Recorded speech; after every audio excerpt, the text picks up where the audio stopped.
हाँ जी, नमस्कार प्रिय विद्यार्थियों। भगवान कुमार आपका स्वागत करता हूँ अपने अभिनव कैरियर एकेडमी के इस यूट्यूब प्लेटफॉर्म के ऊपर।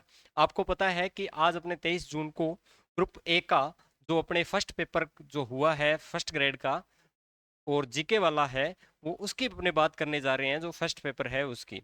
ठीक है जी, अपने जीके के प्रश्नों के बारे में जानेंगे और काफी हद तक शायद आपने इससे पहले अपने सारी आंसर की मिला ली होगी, चाहे वो किसी अन्य चैनल की हो या किसी अपने टीचर द्वारा क्या दी गई हो अपने स्तर पर। लेकिन हमने प्रत्येक अपने टीचर ने बैठ कर क्या है इसको तैयार की है, और तैयार करने के बाद में टाइम भले ही लगा हो, लेकिन अपने स्टिक देने का प्रयास किया है। ज्यादातर क्या है, अपने 75 के 75 प्रश्न है वो आपको क्या 100% एकदम सही मिलेंगे। तो विद प्रूफ आपको बता देंगे। अगर किसी को संशय हो तो आप कमेंट बॉक्स के अंदर डाल देना और हम प्रूफ आपको दे देंगे, अगर किसी को संशय हो कि सर इसके अंदर आपने गलत बताया है। तो पहला प्रश्न ज्यादा देर नहीं करते हुए, जो पहला प्रश्न है वो आपके सामने है कौन सा, कि फरवरी 1948 में किन राज्यों को राजपूताना एजेंसी से हटाकर गुजरात एजेंसी के अंतर्गत रख दिया गया था। इस पर अपने डिटेल से तो नहीं कर सकते, लेकिन आपको पता है कि कुछ गुजरात के व्यक्तियों द्वारा क्या है इसकी ओर पक्ष लिया गया था कि ये वाला जो क्षेत्र है, ये वाला जो क्षेत्र है क्या होना चाहिए, किसके अंतर्गत होना चाहिए, अपना गुजरात एजेंसी के अंतर्गत। और एक फैसला भी लिया गया था कि इनको रखा जाए। तो उसके अंदर आपका टाइम न जाया करते हुए देखते हैं। एक तो पालनपुर था उसके अंतर्गत, कौन सा था, पालनपुर था इसमें।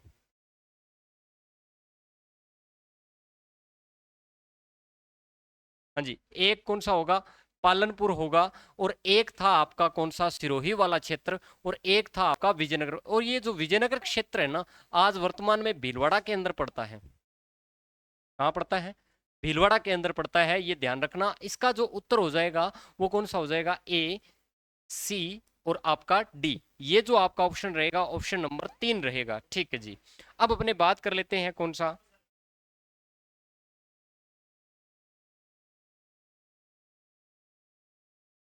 तो ये कर दिया ना, गोला कर दिया, इससे पता ही चल जाएगा वैसे। ठीक है, उत्तर कौन सा रहेगा, ये वाला रहेगा। वो तो बटेरे से है।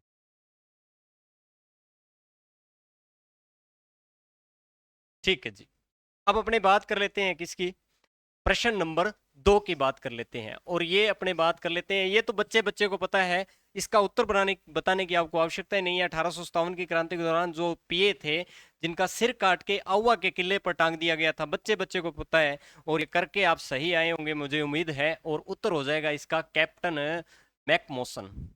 कौन थे, कैप्टन मैकमोसन।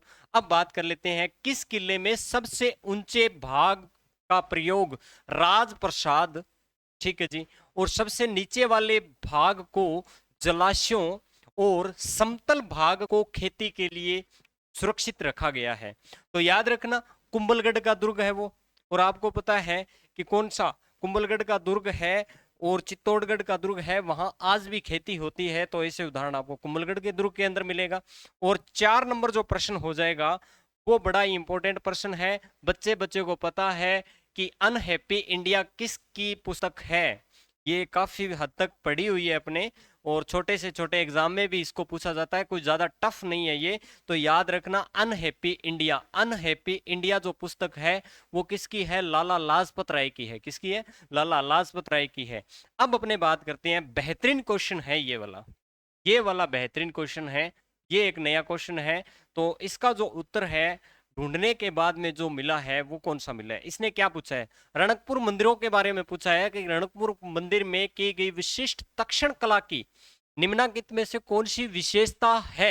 ये पूछा है उसने। क्या पूछा है इसने, कि तक्षण कला की निम्न में से कौन सी विशेषता है, पूछा है उसने। नारी की दुर्बल आकृतियों से यहाँ प्राथमिकता से उकेरा गया है, यानी कि नारी की जो दुर्बल आकृतियां हैं उनको यहाँ प्राथमिकता से उकेरा गया है। ये इसका, इसकी क्या है, विशेषता नहीं है। पहली बात तो ये है।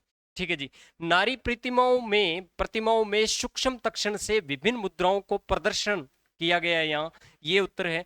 अच्छा, बेहतरीन पुष्प आकृतियां जो गुजराती कला और परंपरा की पहचान है, बिल्कुल गुजरात की जो परंपराएं हैं उनका प्रभाव आपको रणकपुर के पाली मंदिरों के अंदर देखने को मिलेगा। यहाँ की प्रतिमाओं में अस्त्र शस्त्र का अंकन नहीं है, ये भी बिल्कुल सही है। तो उत्तर हो जाएगा आपका बी, सी और डी। कौन सा हो जाएगा? बी, सी और आपका डी उत्तर हो जाएगा। ठीक है जी। अब बढ़ते हैं अपने आगे, बी, सी और कौन सा हो जाएगा आपका? डी उत्तर हो जाएगा। ठीक है जी। अब बढ़ते हैं अपने आगे और उत्तर हो जाएगा कौन सा? बी, सी और आपका डी उत्तर हो जाएगा। ठीक है जी। देखिए अब अपने बात कर लेते हैं आगे। अब अपने आप बात कर लेते हैं आगे। और प्रश्न नंबर कौन सा आ गया इसके अंदर? 6 आ गया। प्रश्न नंबर कौन सा आ गया इसमें? 6 आ गया।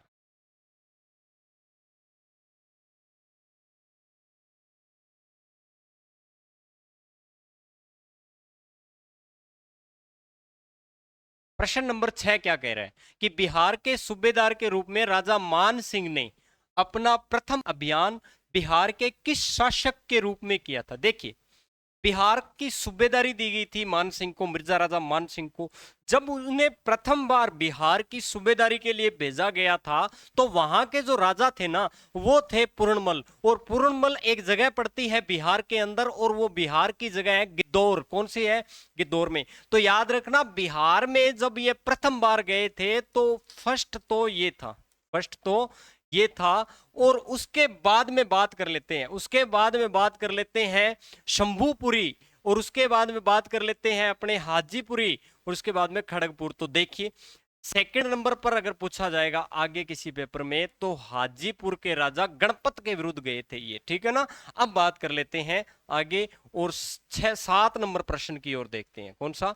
7 नंबर प्रश्न की ओर चलते हैं। और 7 नंबर प्रश्न कह रहा है कि गोविंद गिरी और उनके भगत आंदोलन के संदर्भ में कौन से कथन सही नहीं है? यानी कि गोविंद गिरी और उनके भगत आंदोलन के संबंध में कौन सा कथन सही नहीं है? यानी कि गोविंद गिरी के बारे में कुछ कथन दिए गए हैं। 1921-22 में पंचमहल जिले में गोविंद गिरी ने असहयोग आंदोलन में भाग लिया। अहमदाबाद केंद्रीय कारागृह में छूटने के बाद अपनी मृत्यु तक गोविंद गिरी पंचमहल के बारसोद में निर्वासन में रहे। बिल्कुल। और गोविंद गिरी के प्रभाव से बांसवाड़ा के भगत बिल्लों ने स्वयं को हिंदू धर्म के ढांचे में संगठित कर लिया। और 1927 में से 1931 के मध्य 1927 से 1931 के मध्य बांसवाड़ा के दीवान एन भट्टाचार्य ने भगत आंदोलन को दबाया। अब इसने पूछा क्या है? कथन सही नहीं है, ये पूछा है इसने। क्या पूछा है? कथन सही नहीं है। तो देख लीजिए। देखिए, पहली बात तो ये कि जब गोविंद गिरी ने क्या है अभियान किए तो उनको क्या है गिरफ्तार किया गया था, आपको पता है 1913 के बाद में। और उन्हें क्या दिया गया था? आजीवन कारावास दिया गया था।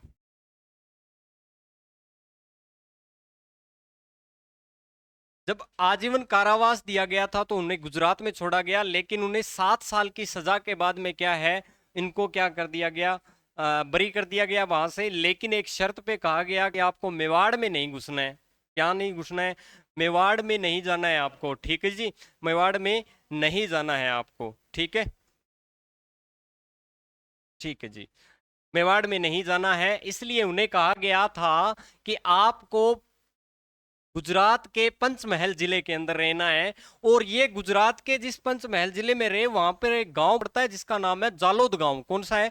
जालोद गांव में रहे थे। कहाँ रहे थे? ये ध्यान रखना, आगे कोई पेपर में फर्स्ट ग्रेड में आपको मिल जाए तो देख लेना। जालोद गांव के अंदर रहे थे। तो ये देख लेते हैं। फिर दूसरी बात, इन्होंने कभी भी असहयोग आंदोलन में भाग नहीं लिया था। तो पहला कथन 1921-22 में पंचमहल जिले में गोविंद गिरी ने असहयोग आंदोलन में भाग लिया नहीं लिया कभी भी। सही कथन नहीं है, कथन सही नहीं है वो बताना है। तो पहला उत्तर तो हो गया अपना। अहमदाबाद केंद्रीय कारागृह से छूटने के बाद अपनी मृत्यु तक गोविंद गिरी पंचमहल के बारसोद में निर्वासन में रहे थे। तो याद रखना, बारसोद में नहीं रहे थे। वो कहाँ रहे थे भाई? वो रहे थे आपके जालोद गांव के अंदर। कहाँ रहे थे? जाडोल गांव पूछे तो जाडोल गांव का संबंध है मोतीलाल तेजावत से, लेकिन जालोद गांव का संबंध किससे है? किससे है? अपने गोविंद गिरी से है। अब दूसरा तीसरा कथन, गोविंद गिरी के प्रभाव से बांसवाड़ा के भगत बिलों ने स्वयं को हिंदू हिंदू धर्म के ढांचे में संगठित कर लिया था। ये कथन बिल्कुल सही है। 1927 से 31 के मध्य बांसवाड़ा के दीवान एन भट्टाचार्य ने भगत आंदोलन को दबाया था, ये भी कथन बिल्कुल सही है। तो उत्तर कौन सा हो जाएगा? ए व बी। ए व बी जिस ऑप्शन के अंदर है वो आपका उत्तर हो जाएगा ए और बी। ए और बी जिस ऑप्शन में है वो आपका उत्तर हो जाएगा, वो कौन सा है आपका? Option number 4। ऑप्शन नंबर 4 जिसने किया है वो आपका बिल्कुल एक्यूराइट है। ठीक है जी, अब मैं आगे बढ़ता हूं, तो देखते हैं आगे वाला प्रश्न देख लेते हैं। आगे प्रश्न क्या कह रहे हैं, देखिए आगे जो प्रश्न कह रहे हैं वो ये कह रहे हैं कि निम्नलिखित में से कौन सा ग्रंथ अंबेडकर द्वारा नहीं लिखा गया था। अच्छा प्रश्न है। तो वैसे अंबेडकर जी की सभी किताबें, अगर आप फर्स्ट ग्रेड की तैयारी कर रहे हो तो अंबेडकर की किताबें आपको याद होनी चाहिए। वैसे ये सरल है, फर्स्ट ग्रेड की तैयारी कर रहा है उसके लिए तो बहुत सरल प्रश्न है। तो आप देख लीजिए, द एनालिसिस अपने एनिसन एनिलेशन ऑफ कास्ट, यानी कि एनिलेशन ऑफ कास्ट, हाँ जी, यानी कि इन्होंने किस पर कार्य किया था, कास्ट के ऊपर क्या लिखी थी, एक जाति के ऊपर क्या लिखी थी, एक पुस्तक लिखी थी। ये भी किसकी है? अपने अंबेडकर जी की है। द बुद्ध एंड हिज धम्म, ये भी किनकी है? क्योंकि बौद्ध धर्म को मानते थे, ये भी उनकी है। उन्होंने एक पुस्तक और लिखी थी, revolution and counter revolution in ancient ancient जो हिस्ट्री अपने इंडिया था, यानी कि एशियंट इंडिया था उस समय जो पुस्तक लिखी गई थी मध्यकालीन के अंदर, तो याद रखना ये भी पुस्तक थी। और जो अपना अपने प्राचीन काल के अंदर, तो अपना जो रहेगा इसका उत्तर वो कौन सा रहेगा? डी नंबर, अपना थर्ड नंबर ऑप्शन रहेगा, द नॉर्दर्न ऑफ तमिलनाडु। ठीक है ना, इसका उत्तर कौन सा रहेगा? 3 नंबर। ठीक है जी। अब अपना बेहतरीन प्रश्न, वैसे इसका मैंने देखते ही उत्तर बता दिया था। वैसे गुप्त काल की जो वास्तुकला जिसकी पड़ी हुई है अच्छे से, वो कर सकता है इसको, तो अच्छा प्रश्न है ये। चलो देखते हैं। प्रश्न नंबर 1 अपने नोर क्या कह रहा है कि गुप्त वास्तुकला के संदर्भ में गलत कथन का चुनाव करना है। देखिए, गलत कथन का चुनाव करना है, सही का नहीं। एरन के विष्णु मंदिर की छत सपाट है, बिल्कुल है साहब। एरन का जो विष्णु मंदिर है ना, वो बिल्कुल उसकी छत किस प्रकार है? इस प्रकार है, बिल्कुल सपाट है। ठीक है जी। देवगढ़ में दशावतार मंदिर बिल्कुल है, ऊंचे शिखर के साथ अलंकृत गुप्त शैली की वास्तुकला को दर्शाता है। इसका देवगढ़ का जो दशावतार मंदिर है, आप सबको पता है कि देवगढ़ जो है वहां पर एक दशावतार जी का मंदिर है, वो गुप्त काल का है और वो गुप्त काल की शैली को दर्शाता है। ये भी कथन सही है आपका, ये भी सही है और ये भी सही है। आगे चलते हैं। भूमरा मंदिर भगवान विष्णु को समर्पित किया गया है, ये कथन आपका गलत हो जाएगा, क्योंकि भूमरा जी का जो मंदिर है ना, भूमरा मंदिर है, ये गुप्त काल का तो है, लेकिन ये मंदिर जो है ना, वो किसको समर्पित है? शिव को समर्पित है। किसको समर्पित है? शिव को समर्पित है। तो उत्तर नंबर कौन सा हो जाएगा? 3। नचना कुठार का पार्वती मंदिर चैत्य शैली में बना है, ये भी ठीक है। चैत्य शैली जो है ना, वो किससे संबंधित है? तो याद रखना, चैत्य शैली का संबंध भी किससे है? गुप्तों से है। ये कोई आगे आने वाले पेपर के अंदर कहीं पूछ ली जाए तो चैत्य शैली का संबंध भी गुप्तों से है, ये ध्यान रखना, बहुत इंपॉर्टेंट प्रश्न है।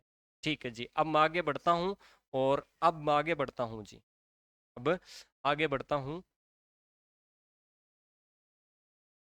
और प्रश्न नंबर कौन सा करेंगे अब अपने? 10 नंबर प्रश्न, बेहतरीन प्रश्न है ये भी।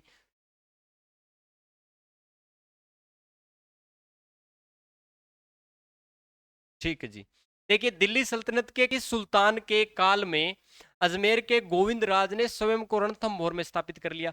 तो ये बच्चे बच्चे को पता है कि जिस समय रणथंभौर की जो शाखा है, वो अपने क्या गोविंद राज जी आए थे, अपने पृथ्वीराज चौहान तृतीय के पुत्र मोहम्मद गोरी ने उनको हराया था। और गो अपने पृथ्वीराज चौहान तृतीय का जो पुत्र था, उसने जो स्थापना की थी चौहान वंश की 1194 ईस्वी के अंदर, उसमें दिल्ली सल्तनत का जो राजा था कुतुबुद्दीन ऐबक था। तो इसका उत्तर बच्चे बच्चे को पता है, तो इसका उत्तर कौन सा हो जाएगा आपका? कुतुबुद्दीन ऐबक। अब ये प्रश्न मैंने अपने जो यूट्यूब पर जो क्लास चल रही थी उसके अंदर करवाया था कि प्रतिहारों के अभिलेखों में राज्य अधिकारी जो होते हैं, उन अधिकारियों को क्या कहा जाता है? ये भी प्रश्न है तो बिल्कुल सरल, और इसको कहा जाता है क्या? राजपुरुष कहा जाता है। इसे क्या कहा जाता है? राजपुरुष कहा जाता है। इसे क्या बोला जाता है? राजपुरुष कहा जाता है। ठीक है जी, अब बात कर लेते। ठीक है जी, ये तो सब कर ही दोगे कि निम्नलिखित में से किस लोक देवता को लक्ष्मण जी का अवतार कहा जाता है? सबको पता है लक्ष्मण जी का अवतार किसे कहा जाता है? पापू जी को कहा जाता है। किसे कहा जाता है? पापू जी को कहा जाता है। ठीक है जी। अब बढ़ता हूं मैं आगे, और क्या कहा जाता है, अब बढ़ता हूं मैं आगे। ठीक है, पापू जी को लक्ष्मण का अवतार। निम्नलिखित में से कौन सा पुरातात्विक स्थल आहड़ संस्कृति से संबंधित नहीं है? अच्छा प्रश्न है। देखिए, पिंड नामक संस्कृति भी आहड़ क्षेत्र में पड़ती है। ठीक है जी। किलुंद भी कहां पड़ती है? आहड़ में। अलोद भी आहड़ में। लेकिन बरोर जो है ना, ये अपनी कहां है? आहड़ के अंदर नहीं है।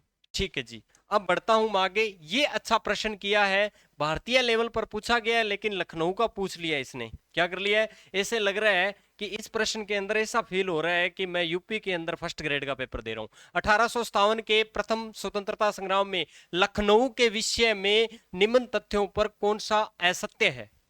लखनऊ के विषय में पराजित अंग्रेजों ने आत्मरक्षार्थ के लिए बेगम हजरत महल के राजमहल में शरण ली थी।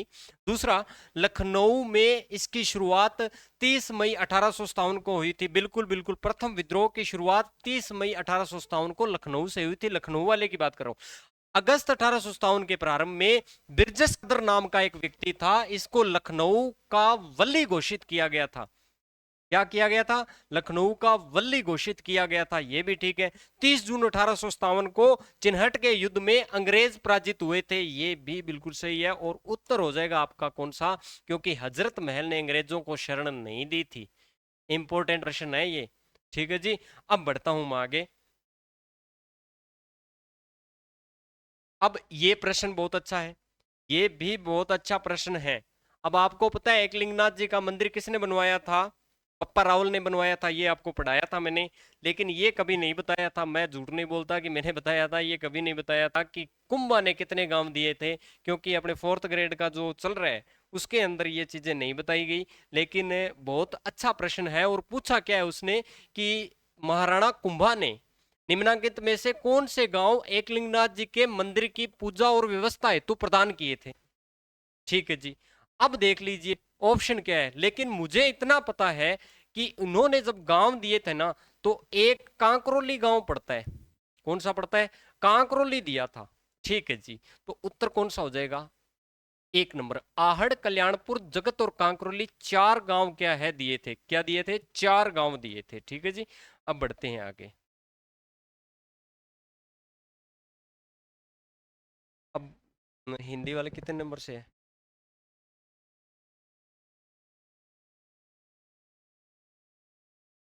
करवा देगा?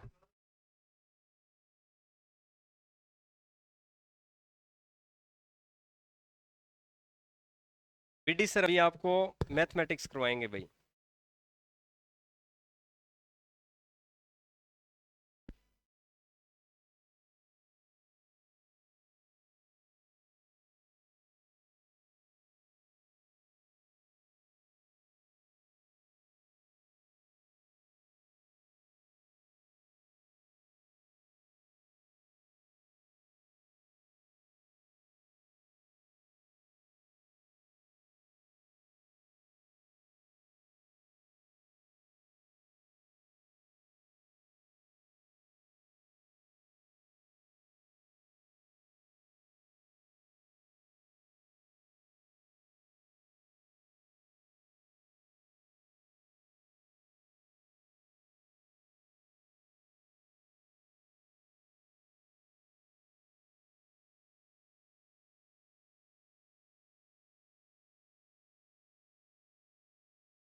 हाँ भी दोस्तों, जो मैथ और रीजनिंग और स्टैटिक्स के जो क्वेश्चन आए, जो आज के पेपर हैं, उनका जो सॉल्यूशन है वो अपने अभी करेंगे।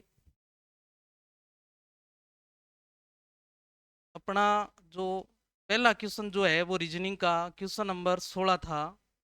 ये जो पीडीएफ आई, इस पीडीएफ में 16 नंबर जो क्वेश्चन है वो क्या कह रहे हैं देखो।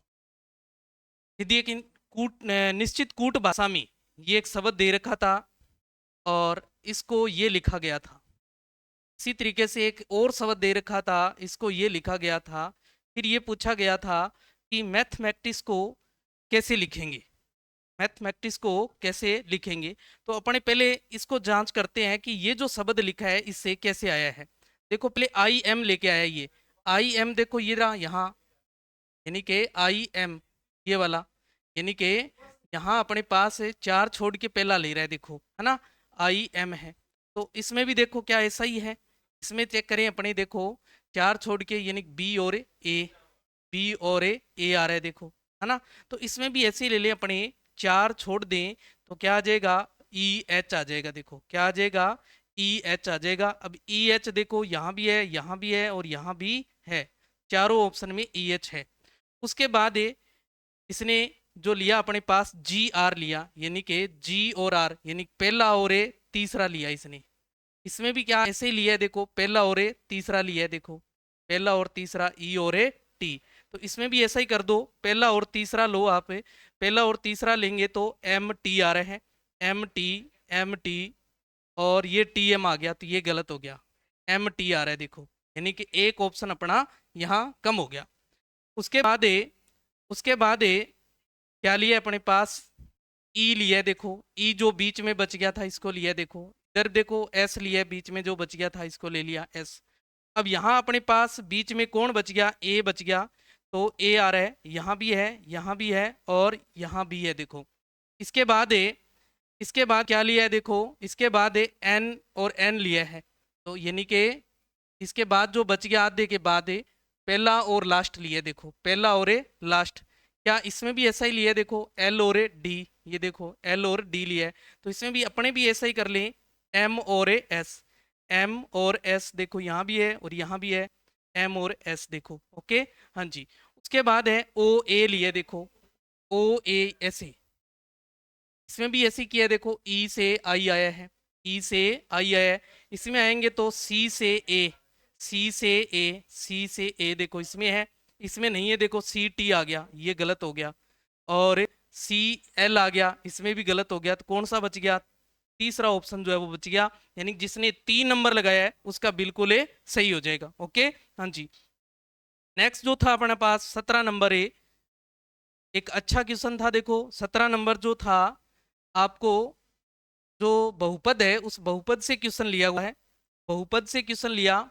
आपको कह रहा है यदि इसके अल्फा और बीटा बहुपद के 2 शून्यक है तो ये संबंध दे रखा है, इसको संतुष्ट कर रहा है, ये जो 2 शून्यक है वो संतुष्ट कर रहे हैं। तो के का मान ज्ञात करो, के का मान ज्ञात करो। अपने अच्छे से जानते हैं अल्फा प्लस बीटा बराबर क्या होता है, माइनस बी बटा ए होता है। अब अपने पास माइनस बी, बी का मान कितना है देखो 5, तो क्या आ जाएगा, ये आ जाएगा अपने पास -5 और ए कितना है देखो 2, तो -5/2 आ गया। और एल्फा इंटू बीटा क्या होता है, सी बटा ए, सी क्या है देखो के है, और ए जो है वो कितना है 2 है। अब अपने पास ये स्क्वायर में दे रखा है देखो यहाँ, तो इसका अपने स्क्वायर करें, एल्फा प्लस बीटा की स्क्वायर करें, इधर भी अगर अपने -5/2 की स्क्वायर कर दें तो क्या आ जाएगा, एल्फा स्क्वायर बीटा स्क्वायर और 2 इंटू एल्फा इंटू बीटा, और बराबर में इधर देखो 25/4 बन जाएगा। क्या बन जाएगा, 25/4। यहाँ से अगर अपने इसको इधर लेके जाएं तो alpha square plus beta square बराबर क्या आ जाएगा, 25/4 -2 एल्फा इंटू बीटा आ जाएगा, ओके हाँ जी। अब इसको संतुष्ट कर रहा है ये, तो इसमें अपने मान जो है वो रख लेते हैं। यहाँ मान रखेंगे तो क्या आ जाएगा, एल्फा स्क्वायर और इसकी जगह तो 25/4 -2 alpha into beta, 2 alpha into beta बराबर में क्या है देखो 21/4 माइनस एल्फा इंटू बीटा। जो निश्चित मान है या कांस्टेंट है उनको एक तरफ कर लेते हैं और जो दूसरे हैं उनको एक तरफ, तो ये आ जाएगा 25/4 और इसको लाएंगे -21/4 बराबर में, इसको इधर लेके जाएंगे, ये माइनस क्या है ये प्लस के हो जाएंगे, तो एल्फा इंटू बीटा बच जाएगा। इसमें एलसीएम लेंगे 4, ऊपर भी 4 बराबर में एल्फा इंटू बीटा का मान क्या था देखो k/2, इधर 4 से 4 कट हो जाएगा, क्या बच जाएगा अपने पास 1, 1 बराबर k बटा 2, तो k बराबर क्या आ गया देखो 2। जिसने 2 लगाया उसका बिल्कुल ए सही है, यानी कि 17 नंबर का जो है राइट आंसर जो होगा वो क्या होगा 2 होगा। ये आपको बिल्कुल स्टिक आंसर जो है वो दिए जा रहे हैं, एक एक चीज को आप देख सकते हैं कि किसका आंसर जो है वो कैसे आया है। ओके हाँ जी, नेक्स्ट चलते हैं अपनी 18 नंबर क्वेश्चन पर।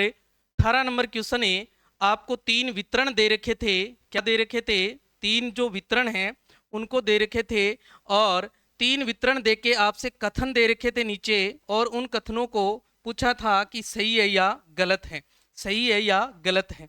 तो माध्य माध्यिका और बहुलक की बात हो रही है यहाँ पर। माध्य माध्यिका बहुलक की बात करें, अगर इसका माध्य निकालें अपने, तो माध्य जो है वो क्या आ रहा है देखो, इनका टोटल कर लेते हैं, 2 3 5 7 12 13 3 16, 16 और 2 18 और 3 21, और बटे में देखो टोटल संख्या लेते हैं अपने, कितनी है 3 और 3 6 और 1 7, तो कितना आ गया 3 आ गया। माध्यिका जो है वो कैसे निकालते हैं अपने, इनको जो है आरोही क्रम में व्यवस्थित करते हैं। आरोही क्रम में व्यवस्थित करेंगे इनको तो क्या आ जाएगा देखो, 1 2 2 3 3 3 और 7 आ रहे हैं।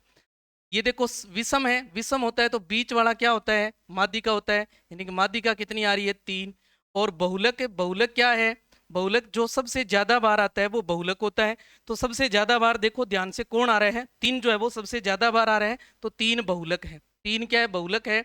आपका एक से ही ऑप्शन सही हो रहा था, देखो इसमें से एक ही सही है देखो आपको, तो सी का माध्य, बी की माध्यिका, ए का माध्य, माध्यिका और बहुलक बराबर है, तो देखो तीनों चीज बराबर है, माध्य भी 3 है, माध्यिका भी 3 है और बहुलक भी 3 है। आप ऐसे ही बी और सी का निकाल के देखोगे तो ये जो है मैच नहीं खाएंगे, जो ये बात जो दे रहे हैं ये वाली मैच नहीं खाएगी। ओके हाँ जी, क्वेश्चन नंबर 19 पर चलते हैं अपने। 19 नंबर जो क्वेश्चन था फिर बहुपद का क्वेश्चन था, और बिल्कुल ही इजी क्वेश्चन जो था वो कह सकते हैं अपने बहुपद का।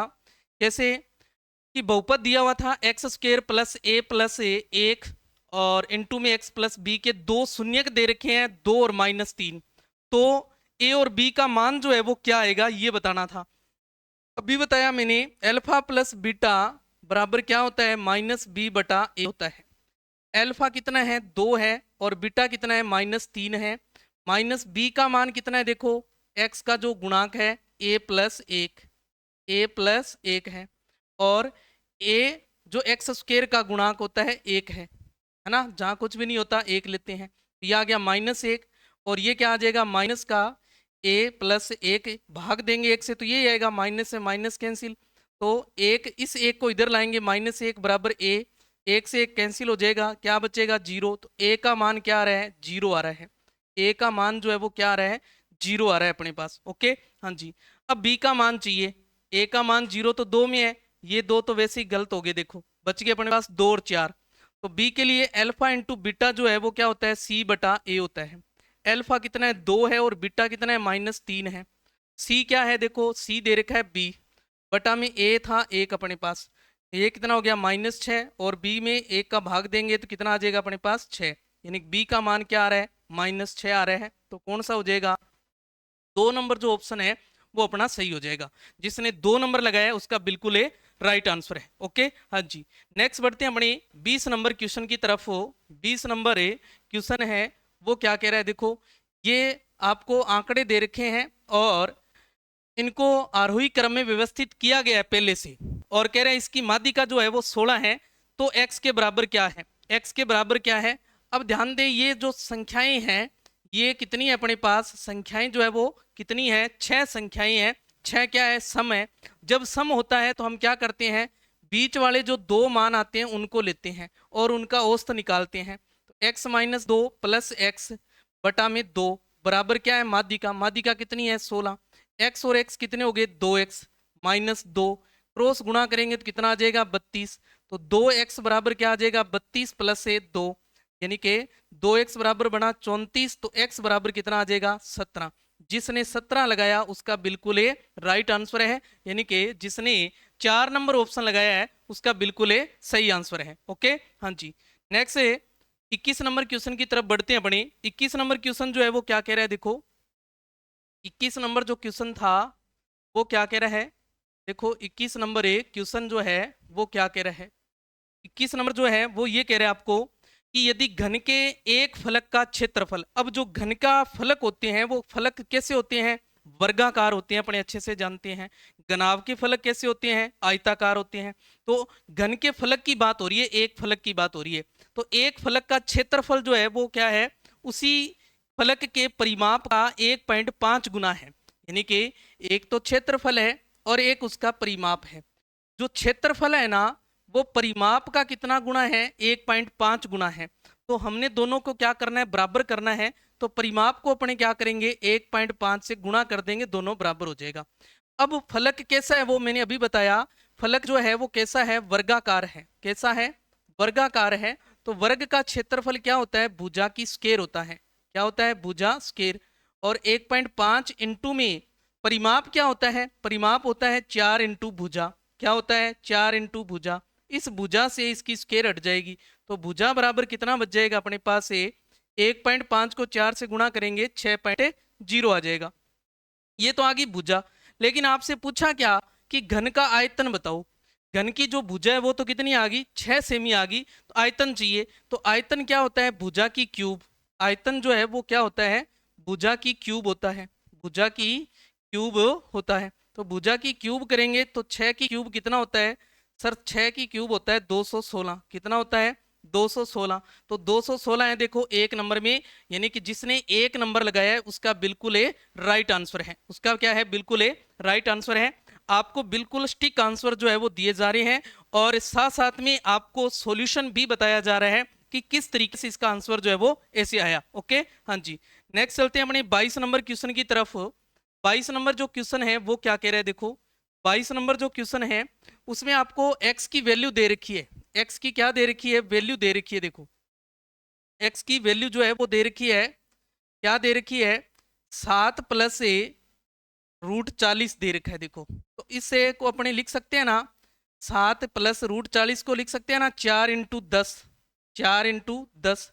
तो 7 प्लस ए, 4 का रूट तो हो गया 2, और रूट के अंदर बच गया 10 अपना। तो क्या बच गया, 7 प्लस 2 इंटू रूट 10 का मान अगर निकालें अपने तो कितना आ जाता है, लगभग 3.16 के आसपास से आता है। तो क्या बन जाएगा, देखो 7 प्लस ए, इसका 2 से गुणा करेंगे तो यह आ जाएगा 6.32। टोटल बन जाएगा 13.32। कितना बन जाएगा, 13.32 बन जाएगा। ओके, हाँ जी। अब अपने पास रूट एक्स की वैल्यू चाहिए। देखो इसमें अपने को इसका मान चाहिए ना, तो रूट एक्स निकालें अगर ए, तो इसका रूट एक्स निकालें तो रूट में इसका निकालें तो लगभग आ जाएगा 3.65। कितना आ जाएगा, 3.65 आ जाएगा। यानी कि रूट अपने अच्छे से निकालना जानती हैं, उस रूट से आप इसका मान जो है वो निकाल सकते हैं 13.32 का। तो वो कितना आ जाएगा, 3.65 आ जाएगा। कितना आ जाएगा, 3.65 आ जाएगा। ओके, हाँ जी। अब यहाँ मान रखें अगर अपने, तो देखो 1/2 इंटू में यहाँ रूट एक्स का मान जो है अपने पास 3.65 प्लस ए 3, सॉरी माइनस है, क्या है, -3/रूट एक्स का मान 3.65 आ गया। देखो है ना, तो 1/2 इंटू में 3.65, अगर 3 में इसका भाग दें तो लगभग आएगा 0.82। कितना आ जाएगा, 0.82 आ जाएगा। ओके, माइनस करेंगे इसमें से तो 1/2 इंटू में माइनस करेंगे तो कितना आ जाएगा 3, और 16 में से 8 जाएंगे, कितना बच जाएगा 8.2। 2 का इसमें भाग देंगे अपने तो कितना आ जाएगा, 1.415 के लगभग आ जाएगा। अब ये मान जो है वो किसका होता है, देखो ये मान होता है √2 का। किसका मान होता है, √2 का मान होता है। कितना होता है √2 का मान, अपने अच्छे से जानते हैं, 1.414 होता है। तो यानी कि लगभग उस √2 के मान के आसपास से आ रहा है। तो क्या आ जाएगा अपने पास, √2 आ जाएगा। यानी कि जिसने √2 लगाया है, यानी कि बी ऑप्शन किया है, उसका बिल्कुल राइट आंसर है, उसका बिल्कुल राइट आंसर है। ओके, हाँ जी। नेक्स्ट बढ़ते हैं अपने 23 नंबर की तरफ। 23 नंबर जो क्वेश्चन है वो क्या कह रहा है, देखो 23 नंबर जो क्वेश्चन है, फिर अपने को रीजनिंग का क्वेश्चन दे रखा है 23 नंबर में। 23 नंबर में फिर रीजनिंग का क्वेश्चन दिया था आपको। हाँ जी, क्या कह रहे हैं, एक सफेद रंग के घन की सभी सतहों को लाल रंग से रंग दिया जाता है। अब इसे समान आकार के 125 छोटे घनों में काटा जाता है। छोटे घनों में काटा जाता है, यानी कि जो टुकड़े हैं वो दे रखे हैं, टुकड़े हैं वो दे रखे हैं। तो घन की जो सतह है, दो सतह लाल रंग की है, वो कितनी है ये बताना है। तो अब रीजनिंग में अपने अच्छे से करते हैं। देखो कि अगर इसकी भुजा ज्ञात करनी हो, टुकड़े दे रखे हो और भुजा निकालनी हो, तो हम क्या करते हैं, घनमूल निकालते हैं। तो भुजा या जो सतह है वो क्या आ जाएगी, 125 का अगर अपने घनमूल करें तो उसके बराबर आएगी। तो घनमूल कितना आ जाएगा, 5 आ जाएगा। देखो कितना आ जाएगा, 5 आ जाएगा। ओके, भुजा जो है वो कितनी आ गई, 5 आ गई अपने पास। भुजा जो है वो कितनी आ जाएगी, 5 आ जाएगी। ओके, हाँ जी। उसके बाद अपने करते हैं कि जो दो सतह है, दो सतह जो है, दो सतह रंगीन चाहिए अपने को, है ना। दो सतह रंगीन, दो सतह रंगीन का जो अपने सूत्र लगाते हैं वो क्या था, दो सतह जो रंगीन है उसका सूत्र जो है वो लगाते हैं अपने, दो सतह का जो सूत्र है वो लगाते हैं अपने क्या, 12 इंटू में x माइनस 2, क्या था, 12 इंटू में x माइनस 2 था। तो 12 पड़ा ही अपने पास, x कितना आया देखो 5 और माइनस 2, तो कितना आ जाएगा, 12 इंटू में 3, तो 12 तिये 36, कितना आ जाएगा, 12 तिये 36। यानी जिसने 36 लगाया है उसका बिल्कुल राइट आंसर है, जिसने ए ऑप्शन लगाया है उसका बिल्कुल राइट आंसर है। ओके, हाँ जी। नेक्स्ट बढ़ते हैं अपने 24 नंबर की तरफ। 24 नंबर जो क्वेश्चन है वो क्या कह रहा है, देखो 24 नंबर जो क्वेश्चन है, आपको एक ठोस धातु के जो बेलन है वो दे रखा था और उसका व्यास था 2 सेमी। तो अपने इसकी त्रिज्या बना लें अगर, तो त्रिज्या व्यास की क्या होती है, आधी होती है, तो कितना हो जाएगी 1, और ऊंचाई जो है वो 16 सेमी दे रखी है। इसको पिघलाकर समान आकार के 12 ठोस गोले बनाए जाते हैं और प्रत्येक गोले का व्यास बताना है अपने को। तो जिसको पिघलाकर बनाते हैं उसको सामने रखते हैं और नई आकृति जो बनाते हैं उसको पहले रखते हैं। तो नई आकृति जो है वो क्या बनाए हमने, 12 ठोस गोले बनाए हैं। तो 12 गोलों का आयतन आ जाएगा, यहाँ 12 गोलों का आयतन बराबर हो जाएगा अपने पास बेलन का आयतन। क्या हो जाएगा, बेलन का आयतन। अब 12 इंटू में गोले का आयतन था 4/3 पाई आर की क्यूब होता है। अब यहाँ आर अलग है, इसको 1 मान लो आप, और जो बेलन होता है इसका आयतन क्या होता है, पाई आर स्क्वायर एच होता है, इसको R2 मान लो। पाई से पाई कैंसिल हो गया, 4 तिये 12, यानी कि 16 इंटू में R1। R1 अपने को चाहिए देखो गोले की, तो है ना। और इधर R दे रखी है देखो 1, ये R दे रखी है 1 इंटू 1, और जो इसकी ऊंचाई वो दे रखी है आपको 16, कितनी दे रखी है 16। तो R1 की क्यूब बराबर क्या आ जाएगा, देखो ये 16 और ये 16 इसके भाग में चला जाएगा, तो R1 की क्यूब बराबर क्या आ गया 1, और R1 बराबर क्या आ जाएगा, 1 का घनमूल लेंगे। तो 1 का घनमूल करेंगे तो कितना आता है, 1 आता है। अपने को क्या पूछा था, व्यास, तो व्यास त्रिज्या का क्या होता है, 2 गुना होता है। तो 2 गुना करेंगे कितनी आ जाएगा अपने पास, व्यास 2 सेमी।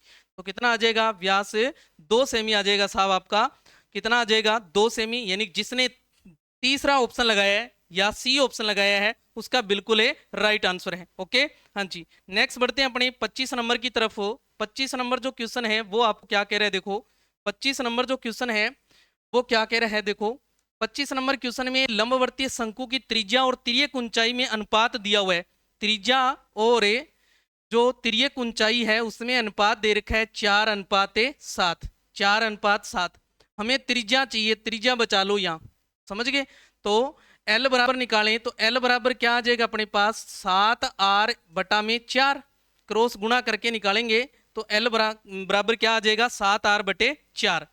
अब क्या कह रहे हैं आपको, यदि इसका वक्र पृष्ठीय क्षेत्रफल है वो इतना है, तो वक्र पृष्ठ क्या होता है, शंकु का पाई RL जो कितना दे रखा है 792 दिया हुआ है। तो पाई का पाई, आर का मान कितना आ गया देखो, सॉरी आर का आर ही है, और एल जो है वो आ गई देखो 7R/4 बराबर है 792 अपने पास। पाई का मान रखेंगे 22/7, आर इंटू आर हो जाएगी आर स्क्र, यानी 7R की स्क्र बटा 4 बराबर है 792।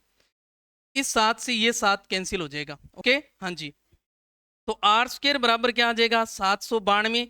ये देखो 22/4, 22/4 कहाँ लेके जाते हैं ऊपर, 22 का भाग लगाओ, 22 तिये 66, कितने बच गए 13, ऊपर से लाए 2, 22 छिके 132, यानी कि आर स्क्र बराबर आ गया 36 इंटू 4, 36 इंटू 4। तो r बराबर क्या आ जाएगा, स्क्वायर हटाते हैं तो सामने वाले के क्या लगा देते हैं, अंडर रूट। 36 का रूट 6, 4 का 2, तो 6 दुए 12, कितना आ जाएगा, 12 आ जाएगी। यानी त्रिज्या जो है वो कितनी आ जाएगी, 12 सेमी आ जाएगी। त्रिज्या जो है वो कितनी आ जाएगी, 12 सेमी आ जाएगी। ओके, हाँ जी, जिसने चौथा ऑप्शन लगाया है यानी कि डी ऑप्शन लगाया है उसका बिल्कुल राइट आंसर है, उसका क्या है, बिल्कुल राइट आंसर है। ओके, हाँ जी, नेक्स्ट चलते हैं अपने क्वेश्चन नंबर 26 की तरफ। हो जो 26 नंबर क्वेश्चन है वो आपके हिंदी वाले आगे। तो अभी हिंदी वाले सर जो है आपको हिंदी के जो क्वेश्चन है उनको सॉल्व कराएंगे आपको। हिंदी वाले सर गए हुए हैं कहीं, तो तब तक अपने आगे वाले हैं उनके बारे में चर्चा कर लेते हैं। हाँ जी, उसके बाद अपने ये इंग्लिश के हैं और ये आगे आपके करंट के,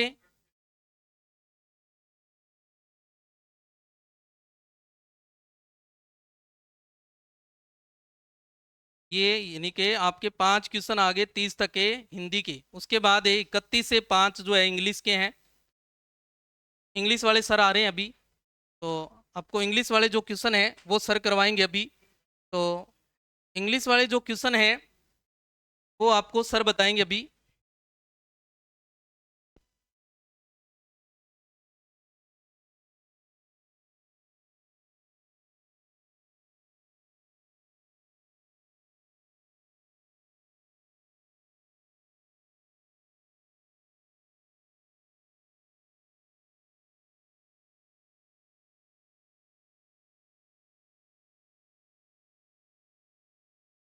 हाँ जी, नमस्कार दोस्तों।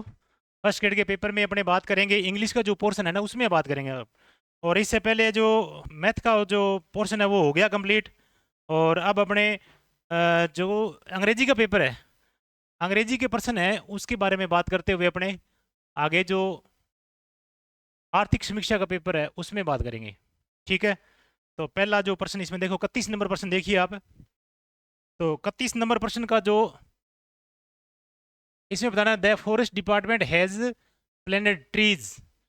इसमें क्या भरना है, इसमें आपको क्या करना है, प्रीपोजिशन जो है ना इसको फिल करना है। तो इसमें प्रीपोजिशन जो कौन सा आएगा, अलोंग और ऑफ। ए नंबर इसका क्या हो जाएगा, सही हो जाएगा। ए नंबर इसका क्या हो जाएगा, सही हो जाएगा। ध्यान रखें भी आप, और ये बिल्कुल सटीक आंसर है और इसमें किसी प्रकार की किंतु परंतु नहीं है। ठीक है, और दूसरे की बात आगे जो 32 नंबर प्रश्न है, choose the correct antonymy, antonym of obtuse. Obtuse जो है ना, इसमें ये आपको बताना है कि कौन सा इसमें सही है। तो इसमें कौन सा आंसर सही हो जाएगा, इसमें आंसर हो जाएगा इंटेलिजेंट। कौन सा सही हो जाएगा, इंटेलिजेंट। 32वें का सी आंसर है, 3 नंबर आंसर है इसका, यानी इंटेलिजेंट, ये इसका आंसर सही हो जाएगा। ये ध्यान रखें आपको, आप क्या करके हो ये आप अच्छे तरीके से जानते हो।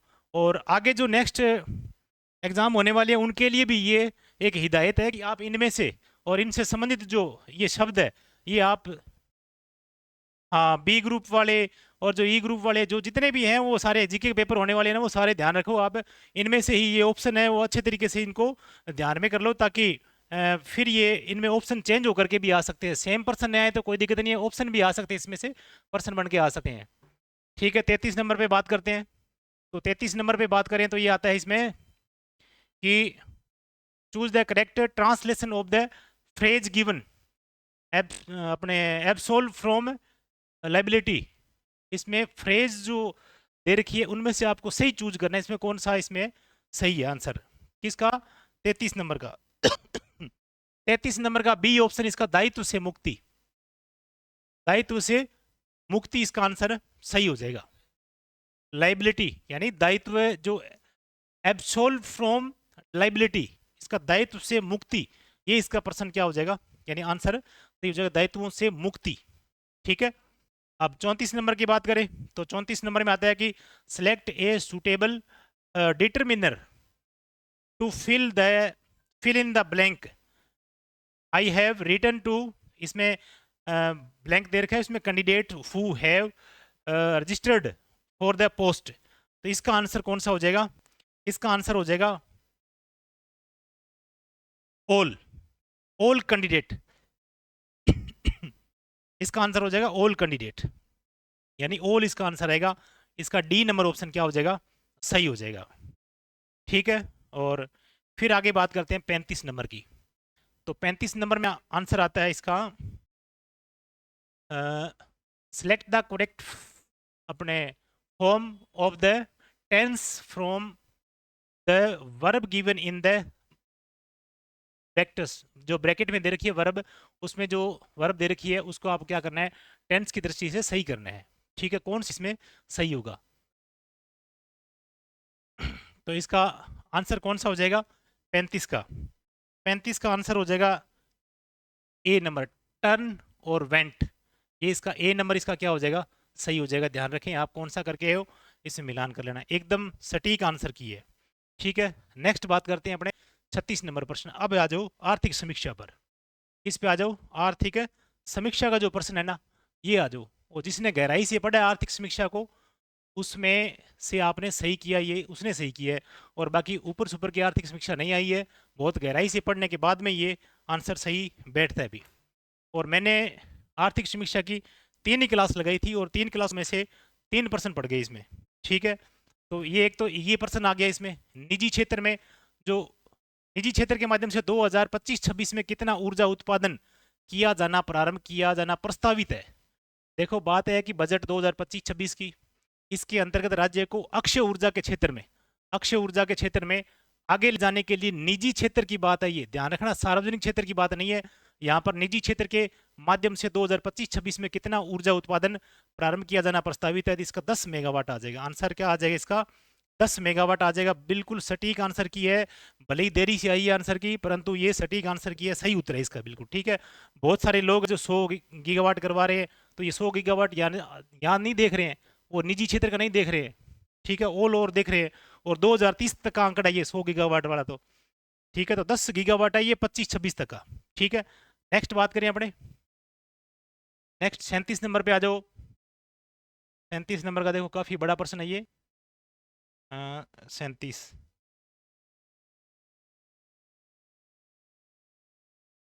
हाँ जी, तो 37 नंबर पे बात करें, ये 2025-26 के भारतीय राष्ट्रीय विज्ञान अकादमी INSA द्वारा राजस्थान के किस संस्थान के किस संकाय सदस्य को न्यूरो डिजेनेरेटिव रोगों में न्यूरोनल प्रोटीन गुणवत्ता नियंत्रण तंत्र को समझने में उत्कृष्ट शोध योगदान के लिए INSA एसोसिएट फेलोशिप यानी IAF का पुरस्कार दिया है।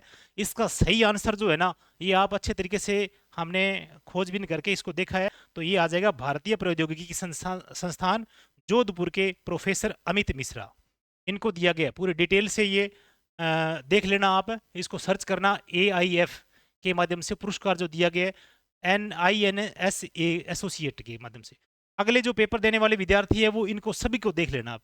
ठीक है, इनमें से कोई भी पर्सन या जो ऑप्शन है वो उठाए जा सकते हैं, तो ये जरूरी नहीं है भी जो आज पेपर दे के उनके लिए ये बताया जा रहा है। आगे जो पेपर देने वाले हैं उन विद्यार्थियों के लिए भी जरूरी है कि इनके ऑप्शन, इनके जो पर्सन, इनसे संबंधित ऐसे आंकड़े जरूर देखे जाएं, ताकि ये पर्सन इनमें से कोई और पढ़े पर्सन तो ये आप सही कर सको। ठीक है, आगे बात करते हैं 38 नंबर प्रश्न पे।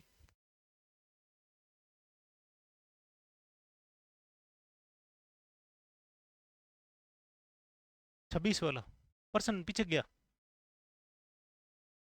26 वाला कैसे प्रश्न, हाँ जो 26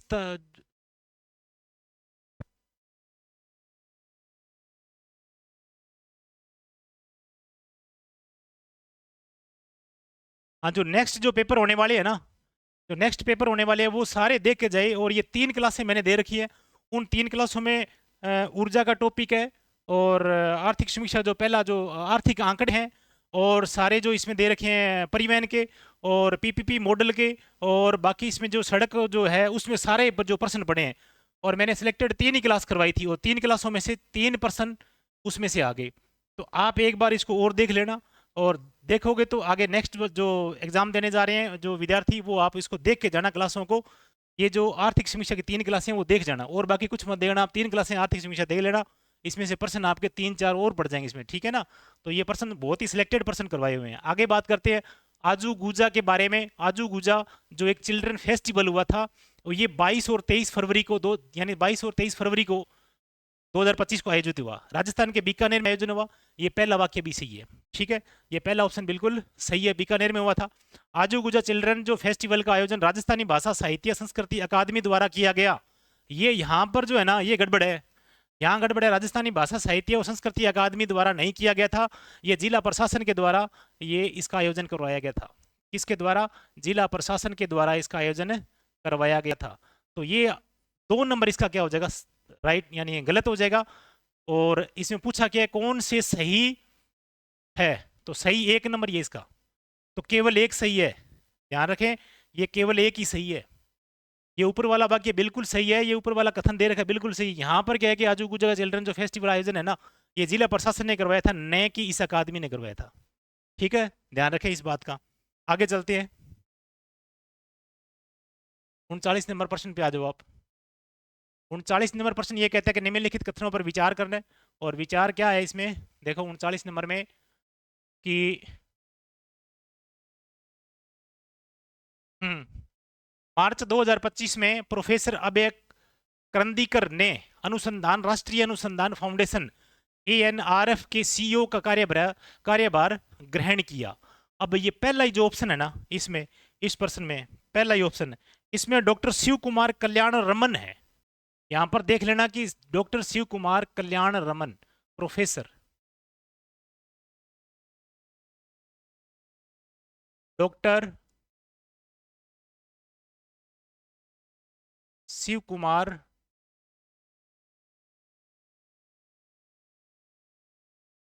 कल्याण रमन, ये इसका आंसर है, क्योंकि ये CEO का कार्यभार इन्होंने कार्यभार ग्रहण किया था मार्च 2025 में, ठीक है। अब ये क्या है कि कथन में विचार करना है और कौन से कथन सही है, सिर्फ ये एक ही इसमें, एक तो ये सही हो गया, ठीक है। और दूसरी बात इसमें क्या है, ANRF राष्ट्रीय शिक्षा नीति NEP की सिफारिशों के अनुसार देश में वैज्ञानिक अनुसंधान के संबंध में उच्च स्तरीय रणनीतिक सुझाव देने के लिए एक शीर्ष यानी अपेक्ष जो निकाय के रूप में कार्य करेगा। कौन करेगा? ANRF। तो ये ध्यान रखना कि ये ANRF जो संस्था है ना, राष्ट्रीय शिक्षा नीति 2020 के अनुसार, इनकी सिफारिशों के अनुसार ये वैज्ञानिक अनुसंधान के संबंध में उच्च स्तरीय अपने राजनीतिक सुझाव देने के लिए एक शीर्ष निकाय है। ये भी एक सही बात है, ठीक है, दोनों ही सही है। ये पहला गलत है, इसमें ध्यान रखना भी। पहला यहाँ पर क्या प्रोफेसर जो दे रखा है करंदीकर, ये इसमें गलत हो जाएगा, ये देखो ये गलत। और दूसरा इसमें क्या हो जाएगा? सही हो जाएगा।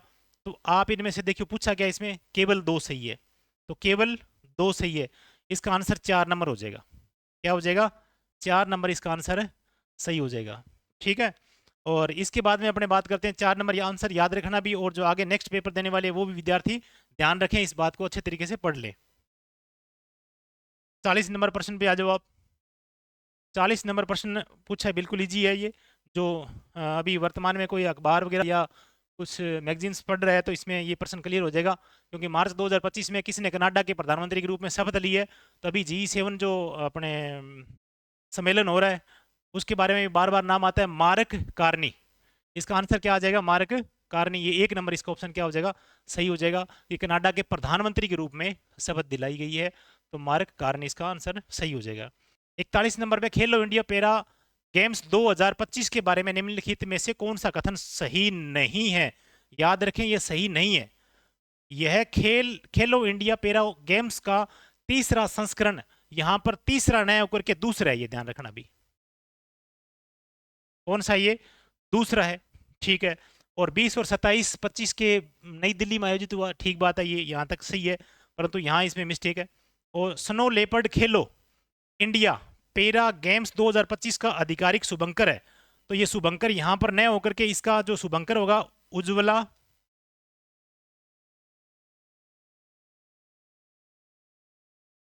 द्वितीय, उज्ज्वला द्वितीय इसका शुभंकर है।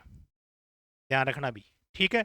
अब जो नेक्स्ट पेपर देने वाले हैं उनके लिए ध्यान रखना ये पेपर उज्ज्वला, इसका उज्ज्वला द्वितीय, उज्ज्वला द्वितीय इसका शुभंकर है। तो ये भी स्नो लेपर्ड है, ये भी क्या हो जाएगा, गलत हो जाएगा। और ये तीसरा है, ये भी क्या हो जाएगा, गलत हो जाएगा।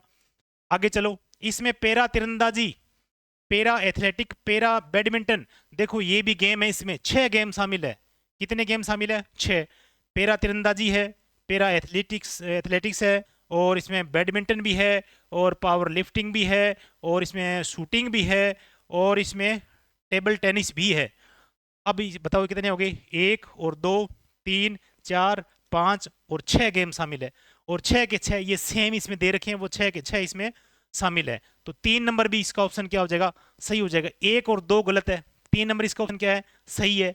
आगे बात करते हैं, पूछा क्या इसमें, पूछा इसमें ये है कि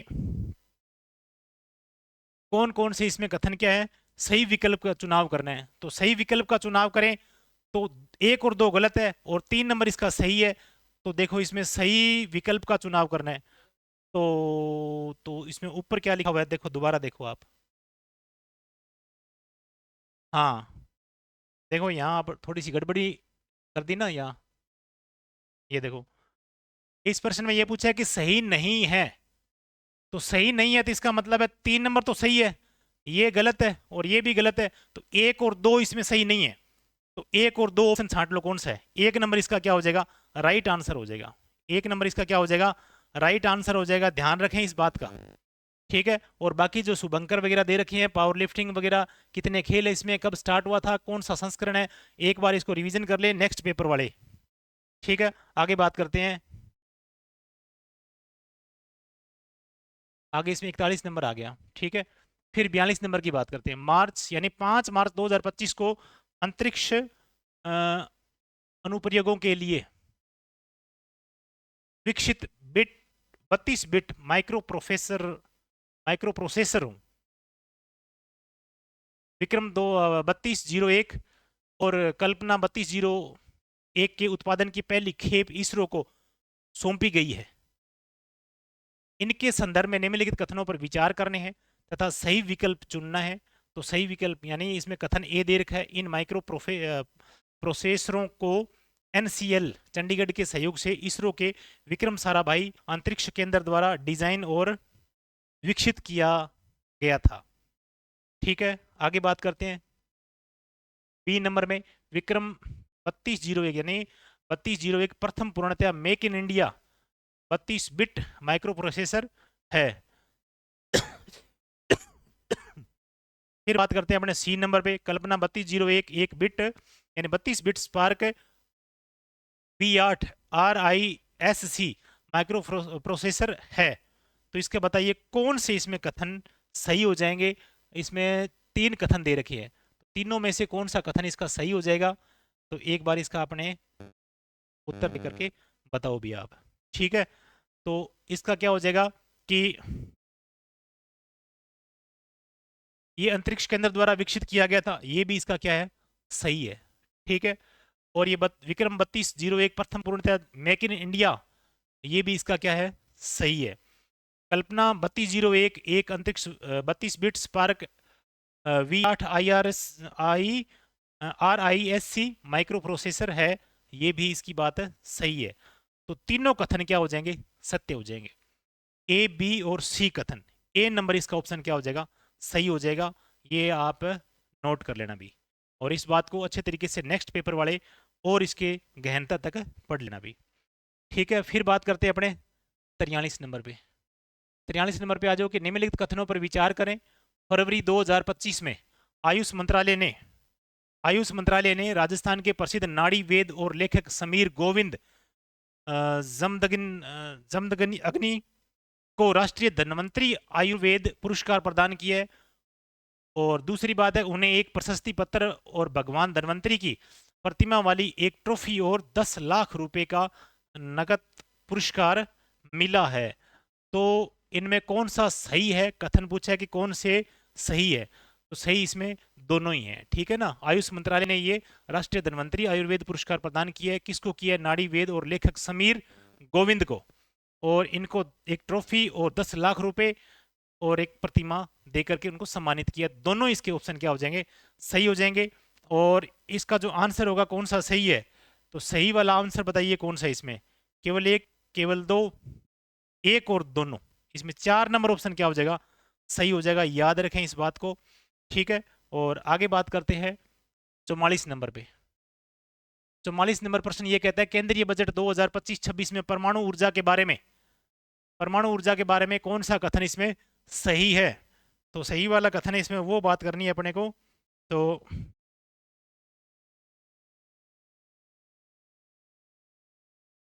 परमाणु ऊर्जा पर बताना आंसर इसका, ठीक है। निम्नलिखित कथनों पर विचार करने, ऊर्जा सुरक्षा और स्थिरता प्राप्त करने के लिए परमाणु ऊर्जा को एक महत्वपूर्ण घटक के रूप में मान्यता देते हुए सरकार ने विकसित भारत के लिए परमाणु ऊर्जा मिशन की शुरुआत की है, ठीक है। और उसके बाद में सरकार मान्यता लघु रिएक्टर BSR विकसित करके और सक्रिय रूप से अपने परमाणु ऊर्जा क्षेत्र, अपने ऊर्जा क्षेत्र का विकास कर रही है। और BSR 440 मेगावाट के दबाव वाले भारी जल रिएक्टर PHWR है, जिनका एक प्रमाणित सुरक्षा और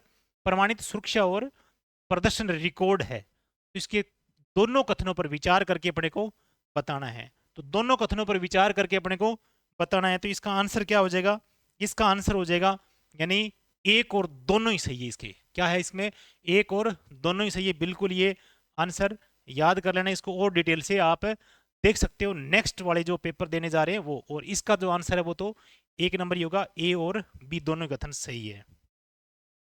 फिर बात करते हैं अपने 45 नंबर प्रश्न की। तो 45 नंबर पे आ जाओ। राजस्थान विधानसभा में वित्त और विनियोग विधेयक बजट 2025-26 पर चर्चा का जवाब देते हुए मुख्यमंत्री ने किस जिले में संत सदाराम जी महाराज का पेनोरमा बनाने की घोषणा की है। तो इसका आंसर राइट हो जाएगा जैसलमेर। कौन सा राइट आंसर हो जाएगा, जैसलमेर इसका आंसर हो जाएगा, ठीक है। अब नेक्स्ट जो कौन सी है ये पर 46 नंबर से, ये है मैथ के। अब मैथ वाले सर आएंगे, साइंस वाले सर आए, साइंस वाले सर के काम के हैं ये प्रश्न, और वो बताएंगे आपको सही करके, ठीक है। और अपने तो जीके के बारे में बता सकते हैं भाई, साइंस वाले जाने और गणित वाले जाने, उनका काम जाने, ठीक है। अब साइंस वाले सर BD सर को आमंत्रित करता हूँ कि आगे साइंस वाले प्रश्न क्लियर करवाएं। हाँ भैया, साइंस वाले जो क्वेश्चन है उनके बारे में चर्चा करेंगे अपने। मैथ वाले क्वेश्चन देखे और उसके बाद आर्थिक समीक्षा के क्वेश्चन जो थे उनके बारे में आपको डिटेल से सर ने बताया। अब अपने जो साइंस के 5 क्वेश्चन आए उन 5 क्वेश्चनों के ऊपर चर्चा करते हैं। तो 5 क्वेश्चन जो साइंस के थे बिल्कुल ही इजी क्वेश्चन है, और जो 26 वाले B ग्रुप वाले हैं वो साथी इनसे रिलेटेड जो क्वेश्चन है या इन टॉपिक्स जो यहाँ क्वेश्चन पूछे गए हैं जिस टॉपिक से, उस टॉपिक को आपने अच्छे से तैयार करना है। क्या क्वेश्चन है 46 नंबर, एक व्यक्ति लिफ्ट के फर्श पर खड़ा होकर एक सिक्का गिराता है। लिफ्ट है उसके फर्श पर खड़ा होकर क्या गिरा रहा है, वो सिक्का गिरा रहा है। सिक्का लिफ्ट के फर्श पर समय T1 में पहुंचता है, यानी कि फर्श पर कितनी देर में पहुंच रहा है, वो T1 में पहुंच रहे हैं। ओके, हाँ जी। जब लिफ्ट स्थिर होती है, जब वो स्थिर है तब पहुंचता है वो।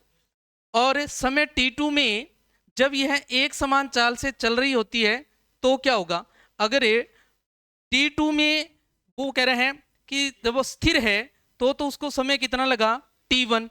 और जब वो लिफ्ट जो है वो चल रही होगी, यानी कि स्थिर नहीं है चल रही होगी, तो T2 जो है वो क्या होगा, T1 के बराबर होगा या T1 से छोटा होगा, या T1 जो दे रखा है T1 और T2 के बीच संबंध इस बात पर निर्भर करता है कि लिफ्ट ऊपर की ओर जा रही है या नीचे की ओर, या T1 जो है वो छोटा होगा T2 से। तो ये बात भी ध्यान रखनी है कि लिफ्ट जो है वो ऊपर की ओर जा रही है या नीचे की ओर आ रही है, ऊपर की ओर जा रही है या फिर नीचे की ओर जा रही है, तो इस बात पे निर्भर करेगा। तो 3 नंबर ऑप्शन जो है वो बिल्कुल के सही हो जाएगा।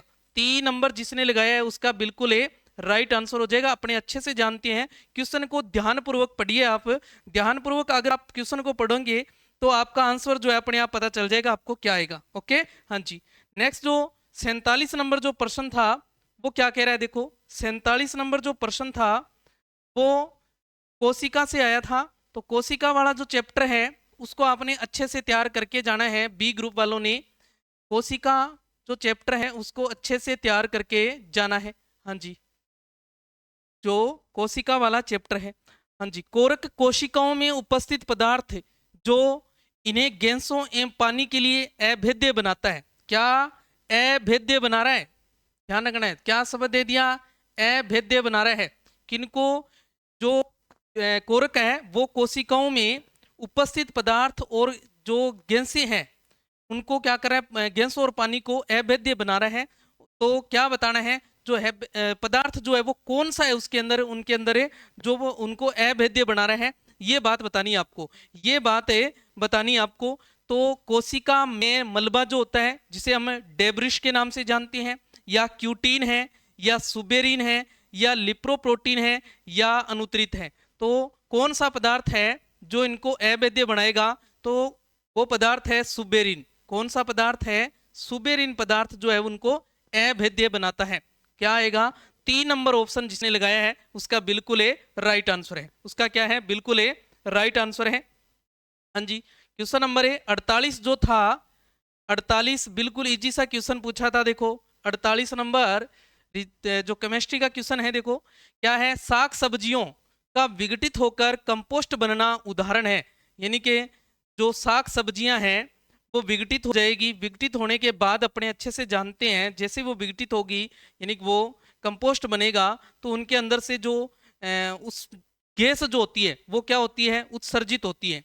गैस जो होती है वो क्या होती है, उत्सर्जित होती है, उत्सर्जित होती है। ओके, और जब उत्सर्जित होती है गैस तो हम उस अभिक्रिया को कौन सी अभिक्रिया कहते हैं, ऊष्माक्षेपी अभिक्रिया कहते हैं। कौन सी अभिक्रिया, ऊष्माक्षेपी अभिक्रिया। तो ये तो सभी का लगभग सही क्वेश्चन है। ओके, हाँ जी। क्वेश्चन नंबर 49 जो था वो क्या कह रहा था, देखो 49 फिर फिजिक्स का क्वेश्चन था। देखो फिर फिजिक्स का क्वेश्चन था, एक कण पर एचर परिणाम का एक बल जो है वो लगाया जा रहा है। एक कण पर एचर परिणाम का एक बल लगाया जा रहा है जो कण के वेग के हमेशा लंबवत होता है। क्या है, वेग के लंबवत है। कण की गति एक तल में है, एक ही तल में है। इस गति में कौन सी राशि या राशियां एचर रहेगी ये बताना है। यानी कि जब आपको कह रहे हैं कि जो एक कण है उस कण के ऊपर एचर परिणाम का बल जो है वो लगाया जा रहा है, और वेग के हमेशा ही वो क्या है, लंबवत है। कौन, कण जो है, कण जो है वो क्या है, लंबवत दे रखा है आपको। कण जो है वो क्या दे रखा है, लंबवत दे रखा है। तो इसमें कौन कौन सी ऐसी राशियां हैं जो एचर रहेगी ये बताना है। तो वेग और गतिज ऊर्जा, वेग और गतिज ऊर्जा। वेग तो क्या है, एचर तो क्या है, एचर है अपने पास बल, तो वेग तो लगेगा, वेग तो लगेगा, है ना, वेग तो लगेगा, एचर नहीं हो सकता। वेग एचर नहीं है तो त्वरण भी एचर है नहीं है। तो केवल गतिज ऊर्जा जो है वो क्या है, एचर होगी। इसमें गतिज ऊर्जा है वो क्या हो जाएगी, एचर हो जाएगी। गतिज ऊर्जा, गतिज ऊर्जा जो है वो क्या हो जाएगी, एचर हो जाएगी। ओके, हाँ जी। नेक्स्ट पर्सन जो है अपना 50 नंबर पर्सन जो क्वेश्चन था बायोलॉजी का पर्सन, इसी टॉपिक को 26 वाले जो हैं बी ग्रुप वाले अच्छे से तैयार करके जाना है। इस टॉपिक से फिर क्वेश्चन आपको मिलने वाला है। इस टॉपिक से आपको यानी कि जो हार्मोन्स वाला जो जो ग्रंथियों वाला टॉपिक है अपना, उस ग्रंथियों वाले टॉपिक से जो बी ग्रुप वाले विद्यार्थी अगर देख रहे हैं तो उनका भी यहाँ से क्वेश्चन जो है वो मिलने वाला है, तो वो भी तैयार करके जाएं। क्या कह रहे हैं, जब हार्मोन एड्रीनलिन स्त्रावित करता है, जब हार्मोन एड्रीनलिन स्त्रावित होता है तब क्या है, यानी कि हार्मोन जो है एड्रीनलिन हार्मोन है, ये हार्मोन जब स्त्रावित होता है तो क्या होता है, इसे अपने एक अन्य नाम से भी जानते हैं, संकट मोचन के नाम से भी जानते हैं। इसको किस नाम से, संकट मोचन के नाम से भी जानते हैं। जो संकट की स्थिति में रिलीज होता है, ये क्या संकट की स्थिति में रिलीज होता है। श्वसन दर कम हो जाती है, पाचन तंत्र और त्वचा में रुधिर कम हो जाता है, हृदय धीरे धड़कता है, या कंकाल पेशियों में रुधिर का भाव जो है वो कम हो जाता है। ये इनमें से बताना है कि इनमें से कौन सा जो है वो सही होगा, ये बताना है आपको, कौन सा जो है सही होगा। तो ये संकट मोचन हार्मोन है, ये रिलीज हो रहे हैं, तो क्या करेगा, पाचन तंत्र और त्वचा में रुधिर जो है वो क्या हो जाएगा, कम हो जाएगा। पाचन तंत्र और त्वचा में रुधिर जो है वो क्या हो जाएगा, कम हो जाएगा। ओके, हाँ जी। नेक्स्ट आ जाएगा आपका 51 नंबर, और 51 नंबर के जो क्वेश्चन है वो आपके पॉलिटिकल के क्वेश्चन जो है वो आगे। तो पॉलिटिकल वाले सर आपको पॉलिटिकल के जो क्वेश्चन है उनके बारे में आपको विस्तार से बताएंगे कि किस तरीके से क्वेश्चन जो है वो पूछे गए हैं उनके बारे में। तो पॉलिटिकल वाले सर ये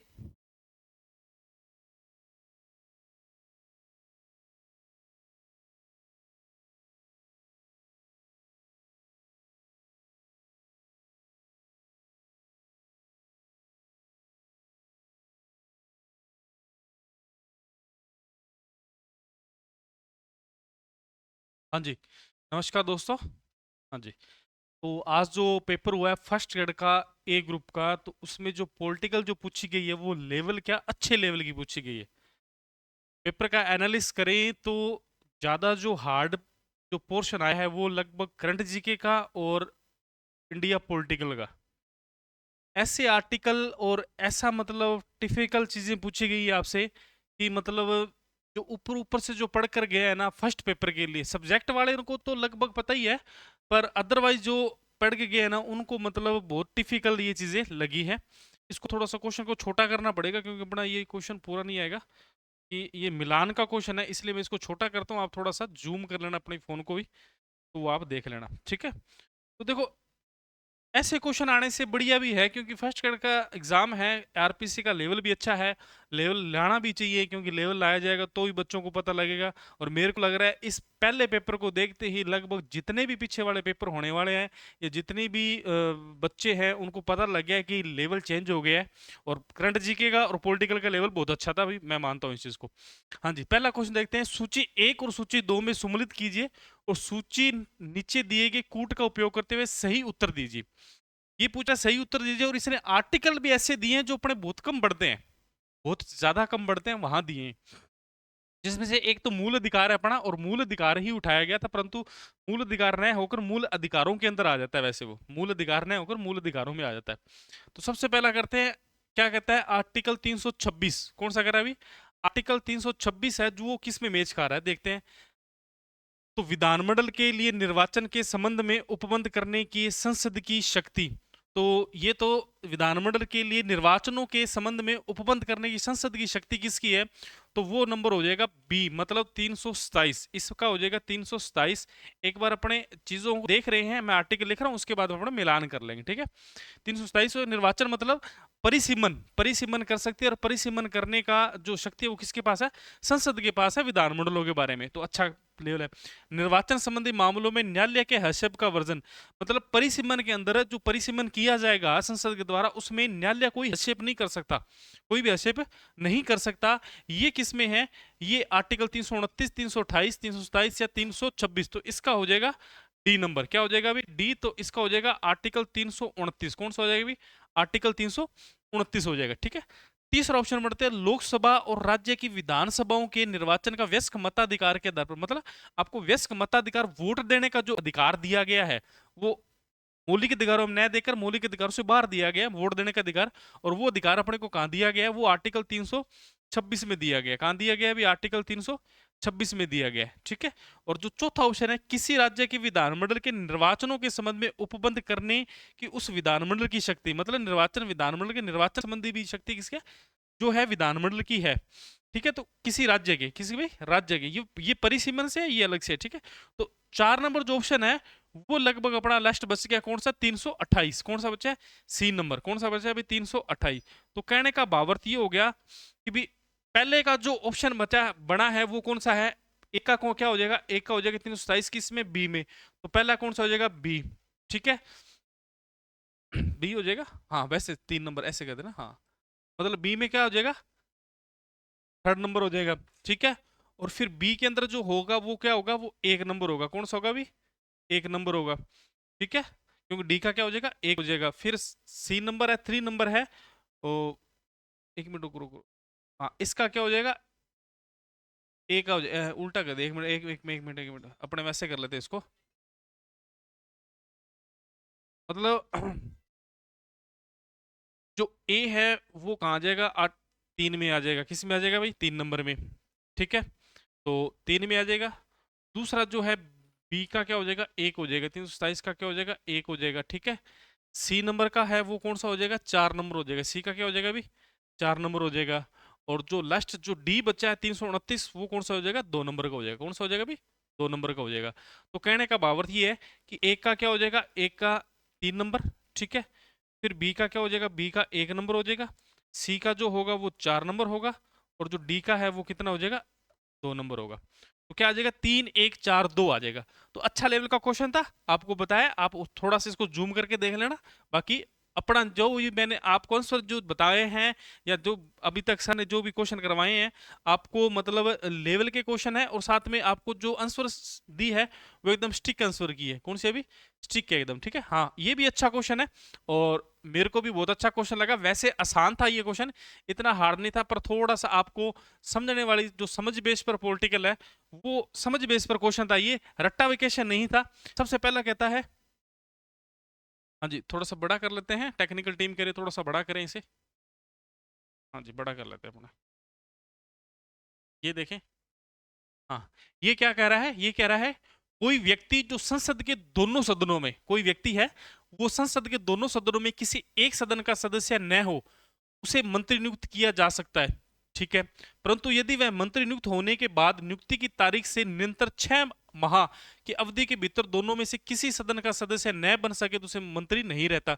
बात सही है आपकी। अभी यही मैं आपको बताता था, एक उदाहरण हुआ था अपने राजस्थान विधानसभा के अंदर, कर्णपुर विधानसभा क्षेत्र था, वहां पर मेरे को नाम नहीं याद आ रहा, कुन्नर थे, उनकी क्या हो गई थी, गुरमीत सिंह कुन्नर थे, उनकी मृत्यु हो गई थी, और उसकी वजह से उनको जो बीजेपी वालों ने वो मनवा दिया था, मंत्री बना दिया था, उनका नाम नहीं मेरे को याद आ रहा। तो जिस कारण से उन्हें मंत्री पद से, फिर वहां से वो कुन्नर के बेटे जीत गए, तो उनसे मंत्री पद से क्या देना पड़ा था, इस्तीफा देना पड़ा था। तो कहने का मतलब अगर 6 माह में सदस्यता नहीं लेता तो उसकी 6 माह में मंत्री पद से क्या हो जाएगा, ये रिटायर्ड हो जाएगा। तो ये जो ये लाइन लिखी गई है ना, ये लाइन लिखी गई है आर्टिकल 75(5) के अंदर लिखी गई है। अब देखो इन्होंने सब पॉइंट पूछे हैं, क्या पूछे हैं, सब ये चीजें अपने को पता है। एक्चुअल जो छोटे एग्जाम होते हैं उसमें क्वेश्चन कैसे आता है, उसमें क्वेश्चन आता है भी ये 6 मंथ पूछता है, क्या पूछता है, 6 मंथ के बारे में, भी कितने मतलब कितने समय के अंदर अगर मंत्री नया बने तो कितने समय में वह मंत्री से हट जाएगा, पद से हट जाएगा, तो 6 मंथ। अब इसने पूरी लैंग्वेज लिख के दी आपको, ठीक है, तो वो 75(5) में लिखा हुआ है।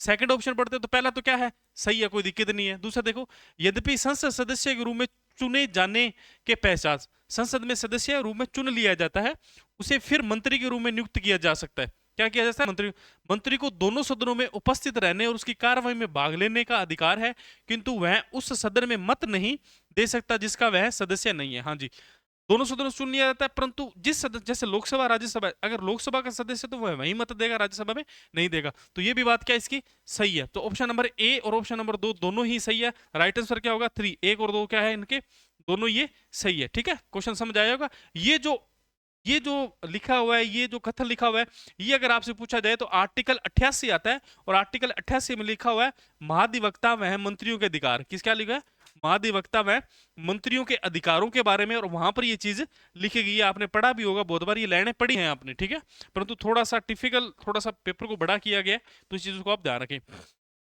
आगे देखें नेक्स्ट क्वेश्चन। नेक्स्ट जो नंबर क्वेश्चन है वो है लगभग 53 नंबर क्वेश्चन, यहाँ रखते अपने इसको, 53 नंबर क्वेश्चन। और ये भी अच्छा क्वेश्चन है, अच्छा क्या, बहुत अच्छा क्वेश्चन है ये मेरे को बड़ा अच्छा क्वेश्चन लगा, और इसको थोड़ा सा समझ बेस पर है। तो क्या कह रहा है, पहले देखो, किस परिस्थिति में लोकसभा का अध्यक्ष अपना कार्यकाल पूरा करने से पहले ही अपने पद पर नहीं बना नहीं रह सकता। तो पहला ऑप्शन देखें, यदि वह लोकसभा का सदस्य नहीं रह जाता, हाँ ठीक है, सही है, ये तो बात एकदम सही है, सदस्य नहीं रहा। दूसरी बात, यदि लोकसभा सदन में उपस्थित मतदान करने वाले कुल सदस्यों के बहुमत से अध्यक्ष को हटाने का प्रस्ताव पारित कर दे, नहीं, ये गलत है, क्योंकि वहां तत्काल क्या लिखा हुआ है, तात्कालिक सदस्य लिखे हुए, तात्कालिक सदस्य द्वारा संकल्प प्रस्ताव, जो संकल्प दिया जाता है उसके द्वारा हटाया जाता है। तो तात्कालीन प्रस्ताव के बारे में या तात्कालीन संकल्प के बारे में। तीसरा, यदि सत्तारूढ़ दल सदन में अपना बहुमत खो दे, ये ऐसा तो हो ही नहीं सकता।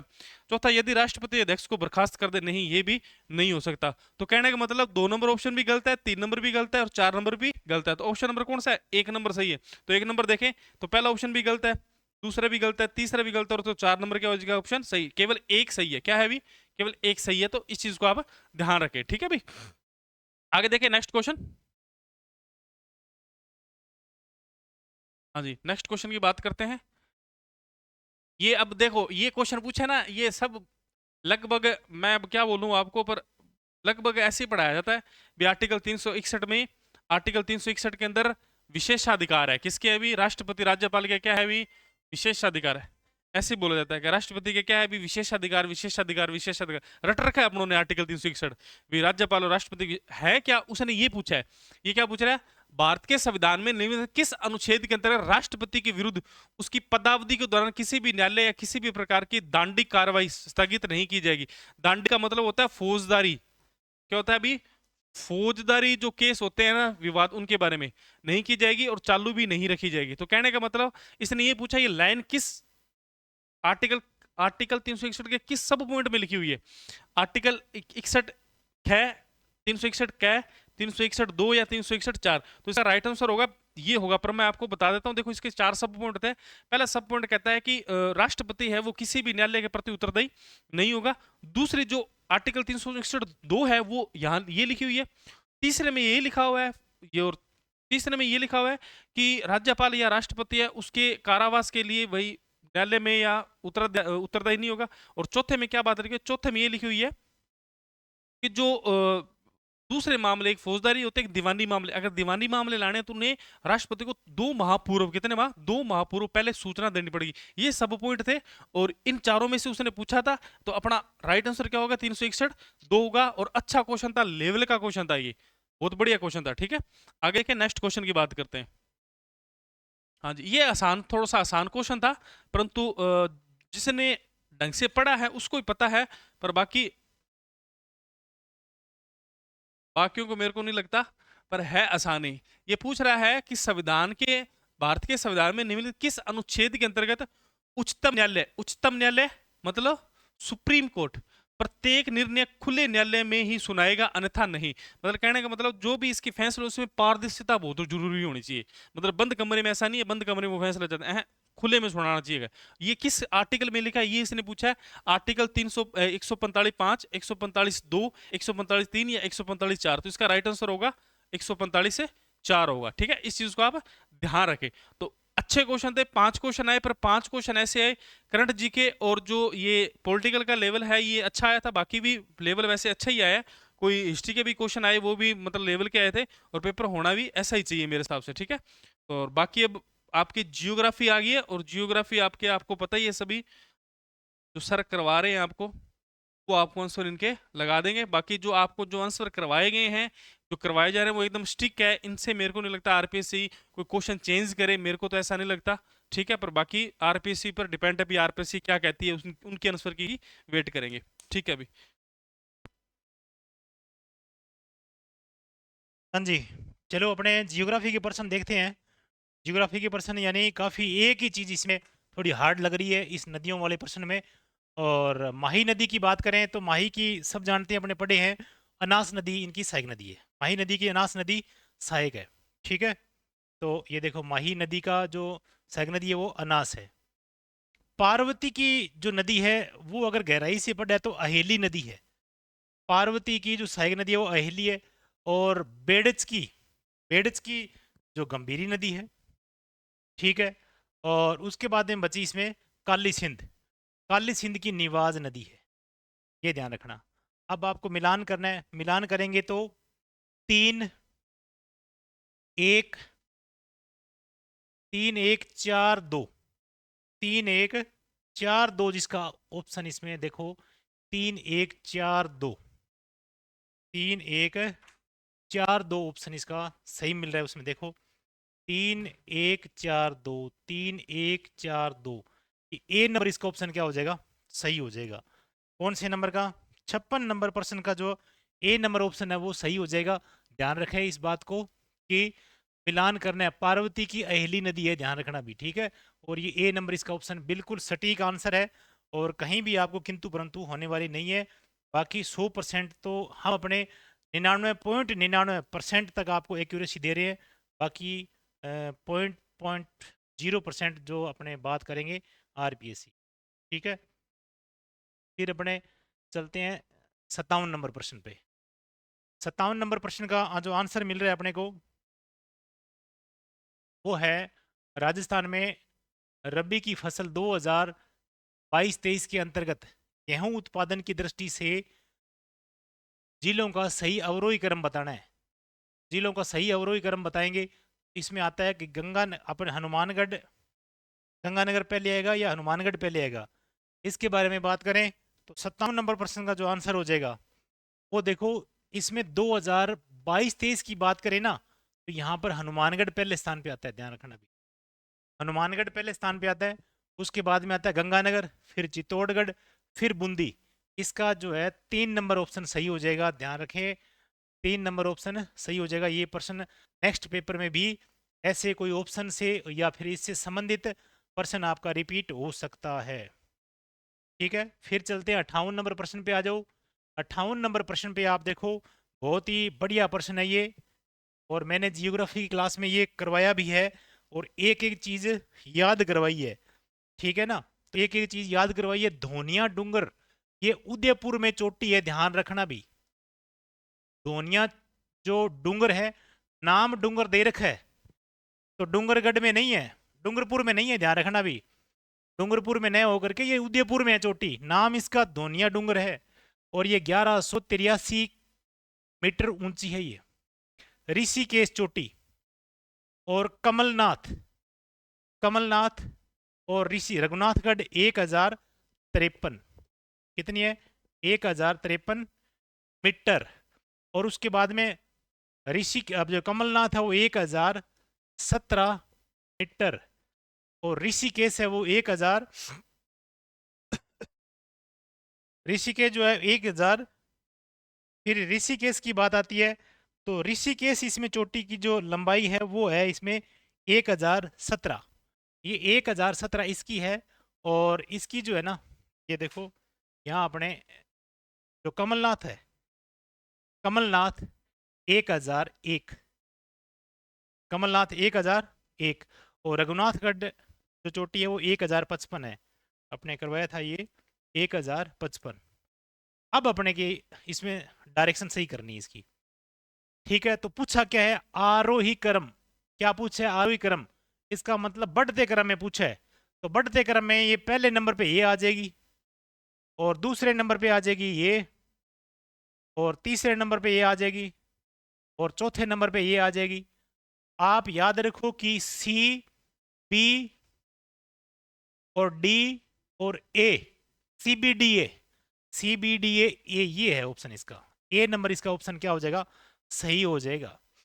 देखो धोनिया डूंगर है ना, ये याद रखना, ये पर्सन रिपीट भी हो सकता है अगले पेपर के लिए। ऋषिकेश चोटी याद कर लेना, कमलनाथ याद कर लेना, इसको आप ऑप्शन जो है ना उसके आसपास के जो ऑप्शन है वो सारे याद कर लेना। रघुनाथगढ़ उत्तरी जो अरावली की चोटी है वो 1055 मीटर ऊंची है। और कमलनाथ, ये कमलनाथ कहाँ पर पड़ती है, तो कमलनाथ चोटी है ना ये पड़ती है उदयपुर में और ऋषिकेश है ये भी उदयपुर में, ठीक। ऋषिकेश है ये सिरोही में है। ऋषिकेश कहाँ पर है, सिरोही में, और ये उदयपुर में है। और धोनिया डूंगर ये उदयपुर में है और रघुनाथगढ़ ये सीकर में है। तो याद रखें, इस जिले भी पूछे जा सकते हैं, इनकी लंबा यानी ऊंचाई पूछ ली। अब ये मतलब इसमें क्रम से पूछ लिया, और कौन सा क्रम पूछा है, आरोही क्रम पूछा है, ठीक है। फिर अपने बात करते हैं 59 नंबर प्रश्न पे आ जाओ, ठीक है। 59 नंबर प्रश्न पे आ जाओ। इसमें पूछा है कि कौन सा कथन सही नहीं है। बस ये तो इजी था, ये तो लड्डू प्रश्न था। ऐसा कि राजस्थान के उत्तर पूर्व में हरियाणा पंजाब स्थित है, ठीक बात है। और उसके बाद में राजस्थान इटली नॉर्वे और इंग्लैंड जैसे देशों से अधिक क्षेत्रीय विस्तार रखता है। अगर ये याद भी नहीं है ना तो तीसरे ऑप्शन को पढ़ो आप। तीसरे ऑप्शन को पढ़ेंगे तो यहाँ पर दिक्कत आ जाएगी। ये देखो अपने यहाँ सारा ही यानी पूर्वी में है, यानी 69 डिग्री 30 मिनट से लेकर के 78 डिग्री 17 पूर्वी देशांतर है, यहाँ पर पश्चिमी देशांतर देखा है, तो ये तो बिल्कुल ही क्या हो जाएगा, गलत हो जाएगा। अब एक गलत है तो बाकी इसमें छाननी नहीं है, एक ही गलत पूछना है इसमें, और बाकी ये सही हो जाएगा। तो ये आपको याद है तो अच्छी बात है, नहीं याद है तो भी आप इसमें से छांट सकते हो इजी तरीके से। कर्क रेखा राजस्थान के 2 जिलों से होकर गुजरती है, डूंगरपुर और बांसवाड़ा से, और बांसवाड़ा को लगभग 2 भागों में विभाजित करती है। और जो डूंगरपुर है उसका जो चीखली गांव है वो लास्ट चीज का इस रेखा के ऊपर स्थित है। ठीक है, तो ये अपने ध्यान में रखना भी। ठीक है, आगे बात करते हैं अभी 60 नंबर प्रश्न पे। 60 नंबर प्रश्न का है 80 सेंटीमीटर समवर्षा रेखा, 80 सेंटीमीटर समवर्षा रेखा ये कौन से जिले से होकर के नहीं गुजरती है, किस जिले से नहीं गुजरती है, तो नहीं के बारे में बात करनी है। ठीक है, तो अगर आपने मैप देखें अच्छे तरीके से, मैप देखो आप, तो मैप देखेंगे तो तो प्रतापगढ़ और बांसवाड़ा इसके जस्ट दक्षिण में आता है, और उसके बाद में फिर बूंदी प्रतापगढ़ के लगभग क्या है, बराबर में है। और उसके बाद अपने बात करें कि झालावाड़ जो है ना, इसमें अपने बहुत बार पढ़ा है कि 90 सेंटीमीटर से लेकर के और 150 तक, 150 सेंटीमीटर तक वर्षा होती है। ये अति आर्द्र जिला, या अपन कहते हैं इसको जो दक्षिणी पूर्वी पठार है, उसमें ये 4 जिले हैं, यानी कोटा, बारा और झालावाड़, और बूंदी भी आता है इसमें। ठीक है, तो उसका जो दक्षिणी जो लास्ट वाला जिला है झालावाड़, ये 90 से लेकर के 150 सेंटीमीटर तक ये वर्षा प्राप्त करता है, अति आर्द्र जिला में आता है। और ये इसके पास पास में ये सीमा टच कर रहा है, थोड़ी बहुत ऊपर नीचे है, तो यहाँ पर ये क्या है कि 90 से, ये 90 वाले में काउंट हो जाएगा। और बाकी जो है इसमें क्या है कि कौन से जिले से नहीं गुजरती है, यहाँ से भी गुजरेगी और यहाँ से भी गुजरेगी और यहाँ से भी गुजरेगी, तो इसका झालावाड़ आंसर क्या हो जाएगा, सही हो जाएगा, क्योंकि ये 90 से 150 कवर करती है। ठीक है, आगे बात करते हैं 2001 और 11 की जनगणना के अनुसार अगर बात करें तो राजस्थान के जनसंख्या घनत्व में कितना परिवर्तन हुआ है, तो 165 पहले कितना था, 165, अब कितना है 200, तो 200 और आगे चला ये 200 तक, तो कितना ये परिवर्तन हुआ, तो +35, तो इसका डी आंसर क्या हो जाएगा, सही हो जाएगा, 4 नंबर इसका आंसर सही हो जाएगा। ठीक है, आगे नेक्स्ट बात करते हैं अपने 62 नंबर प्रश्न। ये मैंने जो मेरी क्लास में आर्थिक समीक्षा की 3 ही क्लास लगी हुई है, उसमें सीधा सीधा प्रश्न दिया हुआ है। ठीक है, सीधा सीधा प्रश्न, यानी चौथा प्रश्न है, कौन सा प्रश्न है ये, चौथा 5वां प्रश्न है, सड़कों का घनत्व आता है इसमें, डायरेक्ट सीधा ही प्रश्न पूछा है कि 100 वर्ग किलोमीटर में जो अपने सड़क घनत्व है ये अपने कितना है राजस्थान का, और कितना दिसंबर 23-24 के हिसाब 24 के हिसाब से। सीधा प्रश्न दिया हुआ है 92.66, 92.66, ये आंसर इसका सही है, बिल्कुल सही है। उस 3 क्लासों में से 3 प्रश्न सीधे पड़ गए। और जो आगे जो पेपर देने वाले विद्यार्थी हैं वो ध्यान रखें, इन 3 क्लासों को लगा के जाएं, प्रश्न देखो वो तो अपने आएगा तभी पता चलेगा भी कैसे आए, पर ये है कि अपने इसमें से प्रश्न आ गए तो हो सकता है और भी आ जाए, हो सकता है और भी आ जाए। चलो, अब इसमें से भेड़ की नस्ल नहीं है, भेड़ की नस्ल चोखला सोनाड़ी है, और मगरा खेरी भी है, जमनापुरी बकरी की है, जमनापुरी जो है ये बकरी की नस्ल है, ध्यान रखें भी, और मालवी जो है ये गाय की नस्ल है, ये किसकी नस्ल है, गाय की। तो 3 नंबर इसका ऑप्शन क्या हो जाएगा, सही हो जाएगा, क्योंकि नहीं पूछा इसमें, और बाकी पुगल है और नाली है। ठीक है, ये सारा इसमें क्लियर हो जाएगा। फिर बात करते हैं 64 नंबर प्रश्न पे आ जाओगे। 64 नंबर में अपने जो सीमेंट कारखाने हैं उनको मिलान करना है जिलों से। ठीक है, सीमेंट कारखाने, ये प्रश्न तो हर बार एग्जाम में पूछा जाता है, कि जो पढ़ रहे हैं वो तो इसमें एक नोट्स बना के पक्का ही कर ले, बस ये पूछे जाएंगे। ठीक है, नेक्स्ट वाले जो पेपर देने वाले हैं वो भी याद कर लें इन सब चीज़ों को। श्री राम सीमेंट जो है ना ये कोटा से संबंधित है, ध्यान रखना भी। एसीसी सीमेंट है ये बूंदी से संबंधित है, बूंदी जिले में एसीसी सीमेंट का कारखाना। आदित्य सीमेंट है ये चित्तौड़गढ़ में है, और जेके लक्ष्मी सीमेंट जो है वो सिरोही में है, जेके लक्ष्मी सीमेंट जो सिरोही में है, इसका आंसर जेके लक्ष्मी सीमेंट है वो सिरोही में है। तो इसका आंसर हो जाएगा 1 3 2 4, 1 3 2 4, 1 3 2 4, 2 नंबर इसका ऑप्शन क्या हो जाएगा, सही हो जाएगा। याद रखें इस बात को कि ये चीजें मिलान कर लो, इनमें से हो सकता है अगले पेपर में एक ही पड़ जाए, तो भी आपको पक्का याद हो जाना चाहिए। ठीक है, और ये आरपीएससी दे रही है तो इसका मतलब बिल्कुल एक्यूरेट है, चाहे दूसरी किताबें चाहे भले कुछ भी बोले, पर ये सही है। आगे बात करें 65 नंबर पे आ जाओ भी। 65 नंबर की बात करें, निम्नलिखित खनिज खनन क्षेत्र है, इनका मिलान करना है, इनका मिलान करना है, खनिजों के बारे में मिलान करना है। तो मिलान करेंगे तो ये आ जाएगा, मैग्नीज है वो काला खूंटा बांसवाड़ा में मिलता है, ये भी ध्यान रखना, ये भी सही है।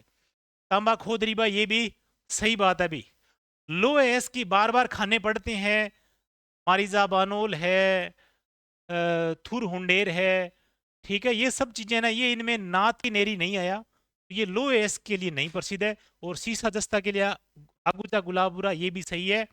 और तांबा के लिए और मैग्नीज के लिए ये सही है। तो 2 नंबर इसका ऑप्शन क्या हो जाएगा, यानी इस क्षेत्र में सुमेलित नहीं है ये, ठीक है। इसका आंसर क्या हो जाएगा, 2 नंबर इसका सही हो जाएगा। अब अपने बात करेंगे, साइको वाले सर आएंगे और साइको वाले सर अच्छे तरीके से आपको समझाएंगे और एक एक विद प्रूफ समझाएंगे आपको अच्छे तरीके से। तो फिर आप समझ लेना कि साइको में बहुत सारे डाउट रहते हैं, उस डाउट को यहाँ पर निकाल लेना भी आपको, ठीक है। खुलवा लेना,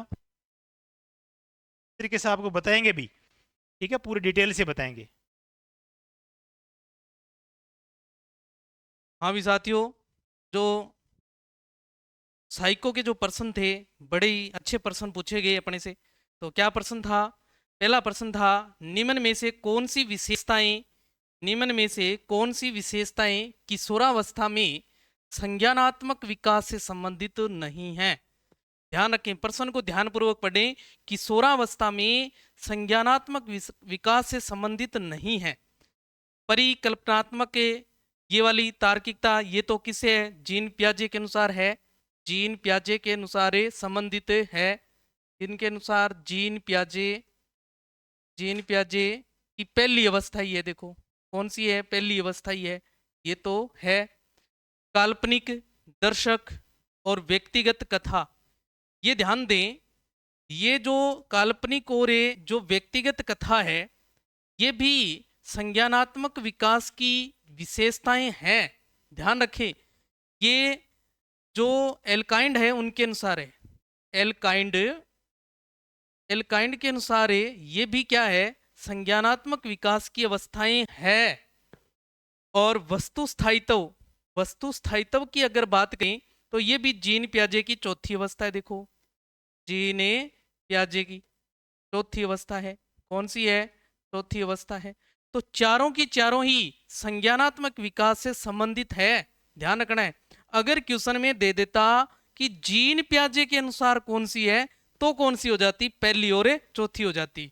अब यहाँ जीन पियाजे का नाम नहीं दिया है, न एल्काइंड की बात कही है, सीधा आपको कहा है कि संज्ञानात्मक विकास से संबंधित कौन सी है। तो चारों की चारों है, चारों की चारों हो जाएगी, ध्यान रखना। यानी जिसने 3 नंबर लगाया है ना, उसका बिल्कुल राइट आंसर है। तो 26 वाले ध्यान रखें भाई, बी ग्रुप वाले ध्यान रखें, जो पर्सन है उसको ध्यानपूर्वक पढ़ना है आपने, ओके। हाँ जी, नेक्स्ट देखो, जो अपना 67 नंबर जो क्वेश्चन था वो क्या कह रहा है, जो साइको का सेकंड क्वेश्चन, और जो पेपर में आपको 67 नंबर जो प्रश्न था, ये क्या कह रहा है, देखो। हाँ जी, क्या कह रहा है आपको? कह रहा है, किशोरों के शारीरिक विकास के संदर्भ में निम्नलिखित में से कौन से कथन सही नहीं है? कौन से कथन जो है वो सही नहीं है? लड़कों में किशोरावस्था लड़कियों की तुलना में 1 या 2 वर्ष पहले शुरू हो जाता है। क्या लड़कों में पहले शुरू होता है? क्या नहीं, लड़कियों में पहले शुरू होता है। किनमें? लड़कियों में। तो ये तो सही नहीं है, देखो, है ना, सही नहीं है। लड़कियों में पहले शुरू होता है, लड़कियों में पहले, ओके। हाँ जी, किशोरावस्था में स्वर यंत्र का आकार लड़कों और लड़कियों में समान रहता है? नहीं, लड़कियों में आवाज तो क्या हो जाती है? पतली, और लड़कों में आवाजें भारी हो जाती है। क्या हो जाती है? भारी। ये भी सही नहीं है। किशोरावस्था में वसा में जो सिम्बेसियस जो एक ग्रंथि है, उससे स्त्राव जो है वो बढ़ जाता है, बिल्कुल स्त्राव बढ़ता है। इसी के कारण जो गौण लैंगिक लक्षण हैं वो क्या होते हैं? दिखाई देते हैं। लड़के और लड़कियां किशोरावस्था में प्रजनन परिपक्वता तक पहुंच जाते हैं, बिल्कुल पहुंच जाते हैं। तो ये दोनों तो सही है। अपने को क्या बताना है? कथन सही नहीं है, कथन सही नहीं है। प्रश्न को ध्यानपूर्वक पढ़ना है आपने। तो कौन से कथन सही नहीं है? पहला और दूसरा, यानी कि ए और ब जो है वो सही नहीं है। यानी कि इसका चौथा ऑप्शन जो है वो सही हो जाएगा, यानी जिसने 4 नंबर लगाया है उसका बिल्कुल ये राइट आंसर है। ओके हाँ जी, जो 68 नंबर क्वेश्चन था और साइको का जो तीसरा क्वेश्चन था वो क्या था, देखो बिल्कुल ही साइको अगर आपने ध्यानपूर्वक पढ़ी है ना तो साइको के क्वेश्चन बिल्कुल इजी पूछे गए हैं।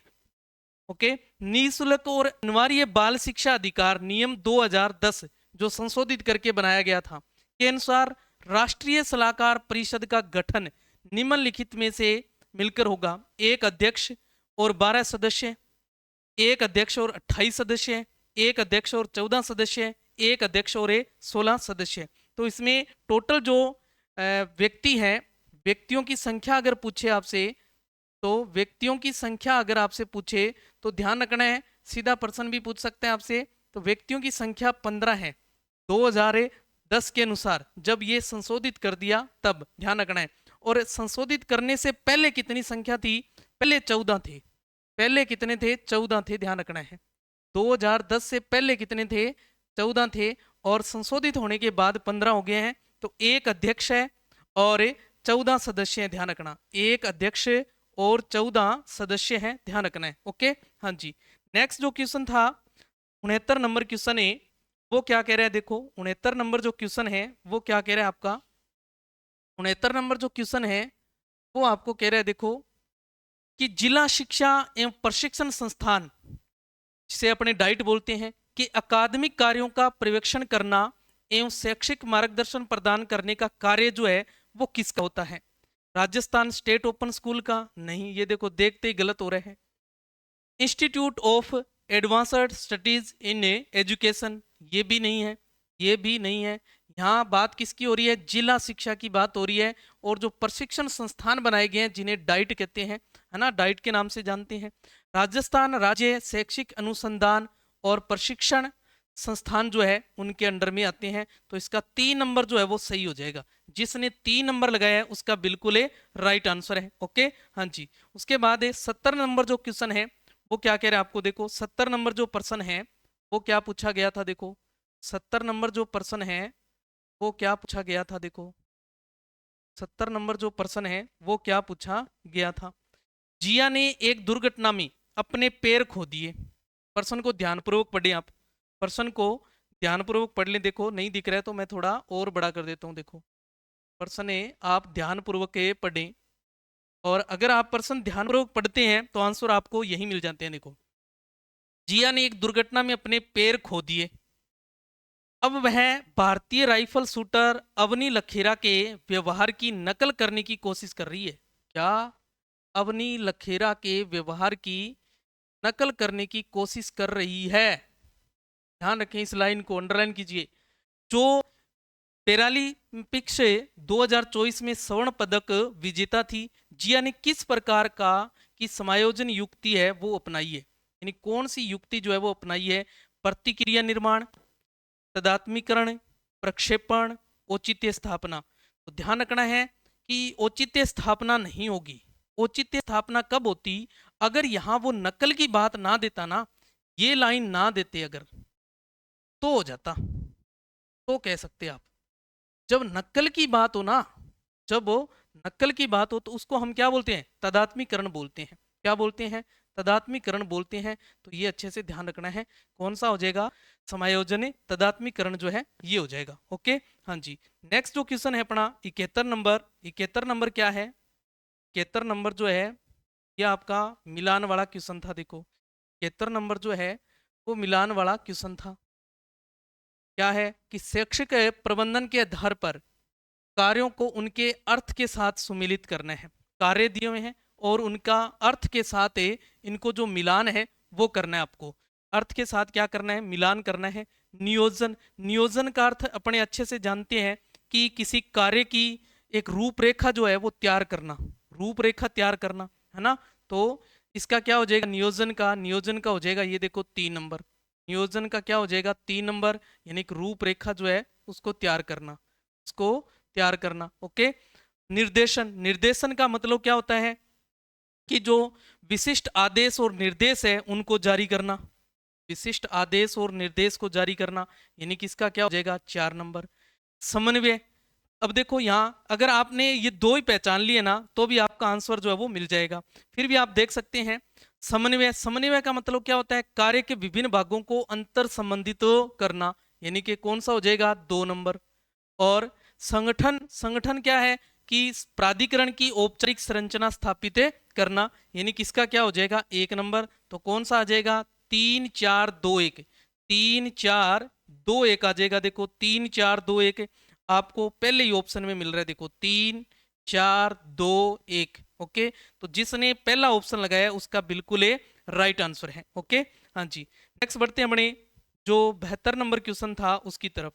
72 नंबर जो क्वेश्चन है वो क्या कह रहा है, देखो 72 नंबर जो क्वेश्चन है वो आपको क्या कह रहा है। देखो यदि पर्सन को आपने ध्यानपूर्वक पढ़ने, बिल्कुल ये वाले जो 10% थे, ये 10% है सबके सही हैं मेरे अनुसार, लगभग सबने सही किया इनको।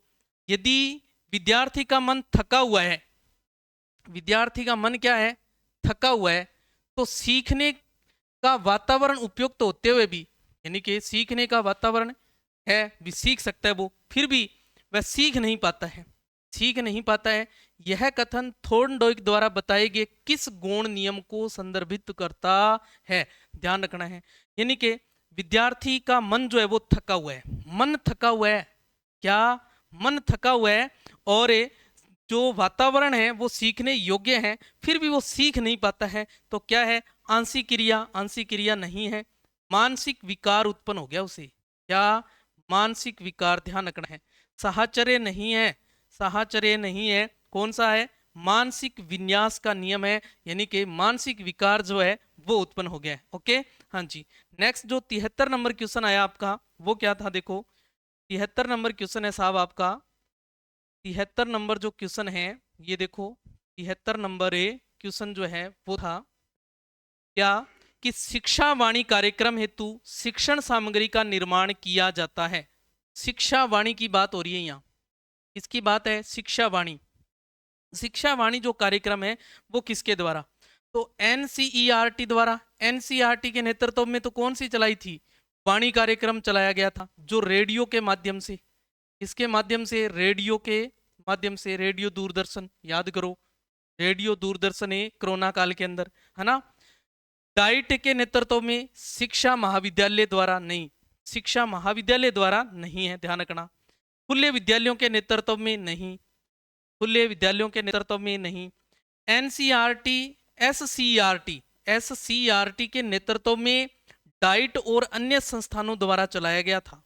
इसके द्वारा एससीईआरटी के नेतृत्व में डाइट और अन्य संस्थाओं द्वारा चलाया गया था, ध्यान रखना है शिक्षा वाणी जो है।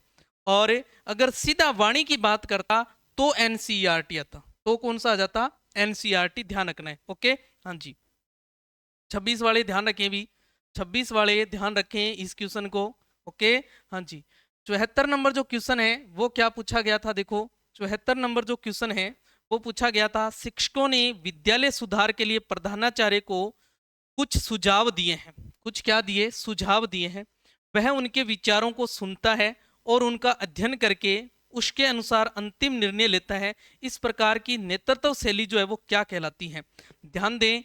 जो प्रधानाचार्य है वो किस तरीके का नेतृत्व लेगा, वो नेतृत्व जो, या यूं कहें कि जो काम जो उनको सुझाव दिए गए हैं उन सुझाव को वो सुनकर जो उसने निर्णय करना है, जो निर्णय कौन सा लेगा, वो ये निर्णय लेगा कि जो बच्चों के लिए भी फायदेमंद हो और शिक्षकों के लिए भी फायदेमंद हो, विद्यालय वातावरण के लिए भी फायदेमंद हो और समाज के लिए भी क्या हो फायदेमंद हो। तो उस चीज को हम क्या बोलते हैं, जनतंत्रीय शैली बोलते हैं, ध्यान रखना कौन सी जनतंत्रीय शैली बोलते हैं। ओके हाँ जी, उसके बाद जो 75 नंबर क्वेश्चन था आपका साहब, 75 नंबर जो क्वेश्चन था आपका वो क्या था, देखो निःशुल्क एवं अनिवार्य बाल शिक्षा अधिनियम, बाल शिक्षा अधिकार अधिनियम 2009 के निम्नलिखित अध्यायों को उनके नामों से सुमेलित करना है। नामों से क्या करना है, सुमेलित करना है, नामों से क्या करना है सुमेलित करना है। विद्यालयों और शिक्षकों के उत्तरदायित्व, विद्यालयों और शिक्षकों के उत्तरदायित्व, तो ये कितने नंबर अध्याय है ये बताना है आपको। विद्यालयों और शिक्षकों के उत्तरदायित्व जो है, उत्तरदायित्व है, ये कौन सा अध्याय है? ये अपना चौथा अध्याय है साहब। कौन सा अध्याय था साहब? चौथा अध्याय। समुचित सरकार, स्थानीय प्राधिकारी और माता पिता के कर्तव्य, माता पिता के कर्तव्य, ये कौन सा अध्याय था? तीसरा अध्याय था। देखो कौन सा? तीसरा अध्याय था। बालकों के अधिकार का संरक्षण, बालकों के अधिकार का संरक्षण जो है, ये कौन सा अध्याय था? छठा अध्याय था। और प्रारंभिक शिक्षा का पाठ्यक्रम और उसका पूरा किया जाना, पूरा किया जाना, ये कौन सा अध्याय था? ये पांचवा अध्याय था साहब आपका। कौन सा? पांचवा अध्याय था। तो देखो अपने पास पहला ए जो है चौथा अध्याय है। चौथा अध्याय देखो किस में दिया हुआ है? 3 नंबर में दिया हुआ है। तो इसका क्या आ जाएगा? 3 नंबर आ जाएगा। कौन सा आ जाएगा? 3 नंबर ए आ जाएगा। ओके, हाँ जी। और उसके बाद जो दूसरा बै दे रखा है उसमें कौन सा अध्याय है? तीसरा अध्याय है। तीसरा अध्याय कहाँ दे रखा है? देखो 2 नंबर पर। तो यहाँ इसका क्या आ जाएगा? 2 नंबर आ जाएगा। देखो ध्यान रखना है इस चीज को, कूट को भी ध्यान रखना है आपने, है ना। और बालकों के अधिकार का संरक्षण छठा अध्याय है। छठा अध्याय देखो कितने नंबर पर दे रखा है? 5 नंबर पे। कितने पर दे रखा है? 5 नंबर पे दे रखा है अपने को। देखो तो इसका क्या आ जाएगा? 5 नंबर। इसका क्या आ जाएगा? 5 नंबर। फिर है प्रारंभिक शिक्षा का पाठ्यक्रम और उसका पूरा किया जाना, ये कौन सा है? 5वां अध्याय है। 5वां अध्याय दे रखा है देखो 4 नंबर पर। कितने नंबर पर? 4 नंबर पर दे रखा है। कितने नंबर पर? 4 नंबर पर दे रखा है। तो कौन सा आ जाएगा? 3 2 3 2 5 4। 3 2 5 4। देखो 3 2 5 4, 3 2 5 4 आएगा। यानी कि कौन सा ऑप्शन हो जाएगा? देखो चौथा ऑप्शन, यानी कि जिसने 4 नंबर लगाया है उसका बिल्कुल राइट आंसर है। जिसने 4 लगाया उसका बिल्कुल राइट आंसर है। ओके, हाँ जी, ध्यान रखना है, उसने ध्यान रखना है, याद रह जाएगी बातें। और जो 26 वाले हैं वो इस क्वेश्चन को अच्छे से तैयार करके जाएं भी, इस क्वेश्चन को अच्छे से तैयार करके जाएं। तो ये थे आपके जो साइको के और जो बाल शिक्षा थी उनसे जुड़े हुए क्वेश्चन, जो 10 पूछे जाते हैं वो 10 क्वेश्चन थे। अब अपने लगभग 75 क्वेश्चन जो है वो कंप्लीट कर लिए। इसमें से हमने 70 क्वेश्चन कंप्लीट कर लिए। बीच में हिंदी वाले जो क्वेश्चन थे वो रह गए, वो सर थे कहीं काम चले गए थे बीच में, तो उनको अभी बुलाते हैं सर। आपको जो 5 क्वेश्चन रह गए हिंदी वाले, उन क्वेश्चनों को कंप्लीट करवाते हैं। और ये बिल्कुल आपके क्या है? स्टिक आंसर है, बिल्कुल स्टिक आंसर है। और इनमें हो सकता है कि एक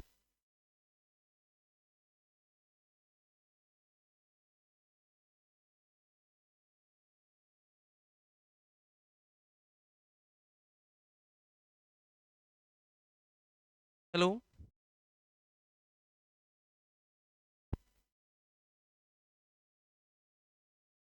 हाँ जी, अब अपना सॉल्यूशन करेंगे, वो करेंगे अपने हिंदी वाला। ठीक है जी, अब देखते हैं अपने हिंदी।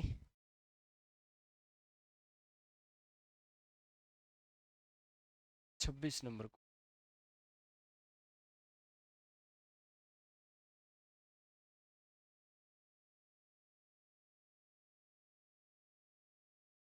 ठीक है जी। अब अपने करेंगे हिंदी, करेंगे आज। और अपने हिंदी जो 26वां प्रश्न कह रहा है, क्या कह रहा है देखिए, कि निम्नलिखित में से किस विकल्प में सभी शब्द शुद्ध है? ये वाला अपने को चयन करना है। तो बताइए इसका उत्तर क्या रहेगा। देखिए कि इसके अंदर सबसे पहले दिया हुआ है चरमोत्कर्ष। क्या दिया हुआ है? चरमोत्कर्ष। फिर दिया हुआ है अहर्निश, ये गलत शब्द हो जाएगा। अहर्निश होता है, क्या होता है? अहर्निश होता है। और उसके बाद आता है त्रिकुटी, फिर आता है त्योहार, फिर आता है केकई, फिर आता है केवल्य, और उसके बाद में आता है अंतरात्मा और अंतर्यामी। तो इसका उत्तर क्या हो जाएगा? इसका उत्तर हो जाएगा कौन सा? केकई और आपका केवल्य। कौन सा हो जाएगा? केकई और आपका केवल्य उत्तर हो जाएगा। ठीक है जी। अब उसके बाद में त्रुटिपूर्ण संधि पूछी है उसने, यानी कि गलत वाला चयन करना है। 3 सही है और 1 क्या है? गलत है, और गलत का चयन करना है। तो देखिए कि त्रुटिपूर्ण संधि पूछी है तो पहला ही आपका त्रुटिपूर्ण हो जाएगा। कैसे होगा? इसका जो इसकी जो संधि विच्छेद रहती है वो रहती है षट प्लस आनन। बस फर्क सिर्फ इतना ही है कि यहाँ हल का चिन्ह नहीं लगा हुआ, हलंत नहीं लगा हुआ, और सब ठीक है जी, और एकदम ठीक है। पितृधन अनुमति, पितृनुमति हो गया, है ना, पितृनुमति हो गया, और उसके बाद में आच्छादन के अंदर आधन छादन हो गया, वाक धन में यानी कि वांग में हो गया, तो ये सही है जी। अब आगे बढ़ते हैं, आगे बढ़ते हैं तो अपना जो आगे वाला प्रश्न है वो हो जाएगा कौन सा, 28 नंबर पे। और 28 नंबर प्रश्न कह रहा है कि निम्नलिखित में से सही विलोम शब्द युग्म का चयन करना है। तो सही विलोम शब्द युग्म का ये तो क्या हो गया इसका, ये तो क्या हो गया इसका, पर्यायवाची हो गया। शुक्ल और श्वेत एक ही होता है। सामान्य का गौण, गौण का जो अपने गौण का जो रहता है वो रहता है मुख्य, गौण का जो पर्याय अपने विलोम शब्द रहता है वो रहता है मुख्य। और इसका जो उत्तर रहेगा अंतिम रूप से वो रहेगा संकीर्ण और विस्तीर्ण। कौन सा रहेगा, संकीर्ण और विस्तीर्ण रहेगा, ठीक है जी। और सामान्य का क्या हो जाएगा अपने, विशेष, सामान्य का क्या हो जाएगा, क्या हो जाएगा, विशेष हो जाएगा, ठीक है जी, ठीक है जी। अब बढ़ते हैं आगे। निम्नलिखित में से अन्य प्रत्यय से निर्मित, यह बड़ा इंपॉर्टेंट प्रश्न है और अच्छा प्रश्न है। उसने पूछा है निम्नलिखित में से अन्य प्रत्यय से निर्मित शब्द नहीं है। तो ज्यादातर बच्चों का जो उत्तर आ रहा है वो आ रहा है दर्शनीय। उन्होंने क्या किया है कि ये अन्य से नहीं है, और उन्होंने क्या किया है कि दर्शन प्लस ये, क्या किया है, दर्शन प्लस ये किया है, इसके अंदर क्या किया है, दर्शन प्लस ये किया है, और आपने कर दिया दर्शनीय। पर ऐसा नहीं है, इसका जो उत्तर होगा वो होगा 3 नंबर, कौन सा हो जाएगा आपका, कौन सा हो जाएगा आपका, पाणिनीय। इसका जो उत्तर हो जाएगा पाणिनीय। कैसे होगा, पाणिनि प्लस ये है इसका। आगे बात समझ में। रमणीय के अंदर क्या है, रमणीय के अंदर, रमणीय के अंदर है रम प्लस अन्य, ठीक है। और दर्शनीय के अंदर क्या है, दर्श प्लस अन्य। माननीय के अंदर क्या है, मान प्लस अन्य। इतना ध्यान रखना, सबने गलत किया है, दर्शनीय किया है 100%, यहाँ पे दर्शनीय किया है, यहाँ पे दर्श प्लस अन्य होगा दर्शनीय। क्या होगा, दर्शनीय। इसका उत्तर होगा पाणिनि धन ये, तो पाणिनीय क्या होगा, पाणिनीय उत्तर होगा, ठीक है जी। हाँ, दर्श होगा इसके अंदर। जो ये जो धातु है ना दर्शन के अंदर, जो धातु है वो दर्श धातु होती है, और नया क्या लगता है प्रत्यय, उसके बाद में क्या बनता है आपका, ठीक है। ये दर्श प्लस अन्य होगा, दर्शनीय होगा, क्या होगा, दर्शनीय होगा। तो इसका उत्तर पाणिनीय होगा। पाणिनि इसके अंदर मूल शब्द है, यह प्रत्यय लगा हुआ है, ठीक है। बढ़े आगे, ये बेहतरीन क्वेश्चन है और लगभग बच्चों ने यही सिलेक्ट किया है, दर्शनीय, ठीक है जी। अब बात कर लेते हैं इसका उत्तर, इसके उत्तर की बात कर ले कि अंग्रेजी की परिभाषिक शब्दावली दी है आपको, और इससे एक प्रश्न पक्का आता है, तो उसकी बात कर लेते हैं। देखिए कैसे, निम्नलिखित में से अंग्रेजी परिभाषिक शब्द के हिंदी अर्थ की दृष्टि से असंगत का चयन करना है। इसका संगत का चयन करना है, असंगत का। एक आपको दिया हुआ है कॉन्स्टिट्यूएंटी, इसे क्या बोलेंगे, कॉन्स्टिट्यूएंटी, क्या बोलेंगे, कॉन्स्टिट्यूएंटी बोलेंगे इसको। इंग्लिश में क्या बोलेंगे, कॉन्स्टिट्यूएंटी बोलेंगे। और इसका जो होता है वो उत्तर हो जाएगा ये वाला ही हो जाएगा। इसका उत्तर क्या हो जाएगा, संगठन नहीं होता। और अधिहरण को कॉन्फिस्केशन बोलते हैं, और संगति को कॉन्सिस्टेंसी बोलते हैं, और संरक्षण को कंजर्वेशन बोला जाता है, ठीक है। इसका उत्तर सही है, इतनी है। शायद ये अपने हिंदी के प्रश्न इतने ही है, ठीक है। तो ये आपका पूरा का पूरा सॉल्यूशन हो चुका है। अब इसी में किसको दिक्कत है तो कमेंट के माध्यम से बता देना, क्योंकि टाइम इसलिए लगा है आने में आंसर की को, क्योंकि सारे जगहों से किताबों से अच्छी जो ऑथेंटिक बुक्स है वहाँ से क्या हमने डेटा को कलेक्ट किया है, इसलिए थोड़ा सा टाइम लग गया, हमें टाइम लगा इस वजह से। नहीं तो हाथों हाथ निकाल देते तो उस जल्दबाजी के अंदर क्या प्रश्न के गलत होने की संभावनाएं ज़्यादा रहती है। कोई बात नहीं, अगर आपको फिर भी कोई गलती लग रही है तो आप कमेंट के माध्यम से बता देना, और अपने जो यूट्यूब चैनल है इसको सब्सक्राइब करना ऐसी कोई नई जानकारी के लिए और बढ़िया वाली क्लास के लिए कि आप ज्वाइन कर सकते हो। ठीक है, तो मिलते हैं अगले वाली क्लास के अंदर। ठीक है, जो आगे जो विद्यार्थी है, जो फर्स्ट ग्रेड की जो पेपर है आगे जो होने वाला आगामी, जो उसके अंदर बैठने वाले हैं, थोड़ा सा क्या है इन प्रश्नों पर ध्यान दे लें। जैसे अम्बेडकर के बारे में पूछा है तो थोड़ा सा अम्बेडकर जी के बारे में पढ़ लो आप, क्योंकि वहां से प्रश्न बनने के चांस है। ठीक है, तो वो उनकी बुक्स वगैरह पढ़ लो, उन्होंने क्या क्या किया, उनकी जो उनके निर्वाचन वगैरह से संबंधित जितने भी प्रश्न हैं वो पढ़ लो। ठीक है, जैसे अभी गोविंद गुरु के बारे में पूछा है तो आप पढ़ सकते हो कि आने वाले समय के अंदर मोतीलाल तेजावत के बारे में पूछ ले वो। ठीक है, क्योंकि वागड़ और मेवाड़ वाले क्षेत्र पर बहुत ज्यादातर ध्यान देते हैं। ठीक है, याद रखना। तो कोई बात नहीं, आगे देखते रहेंगे, अपने जो आगे वाला पेपर होगा उसका भी सोल्यूशन लेकर आएंगे। तब तक के लिए धन्यवाद।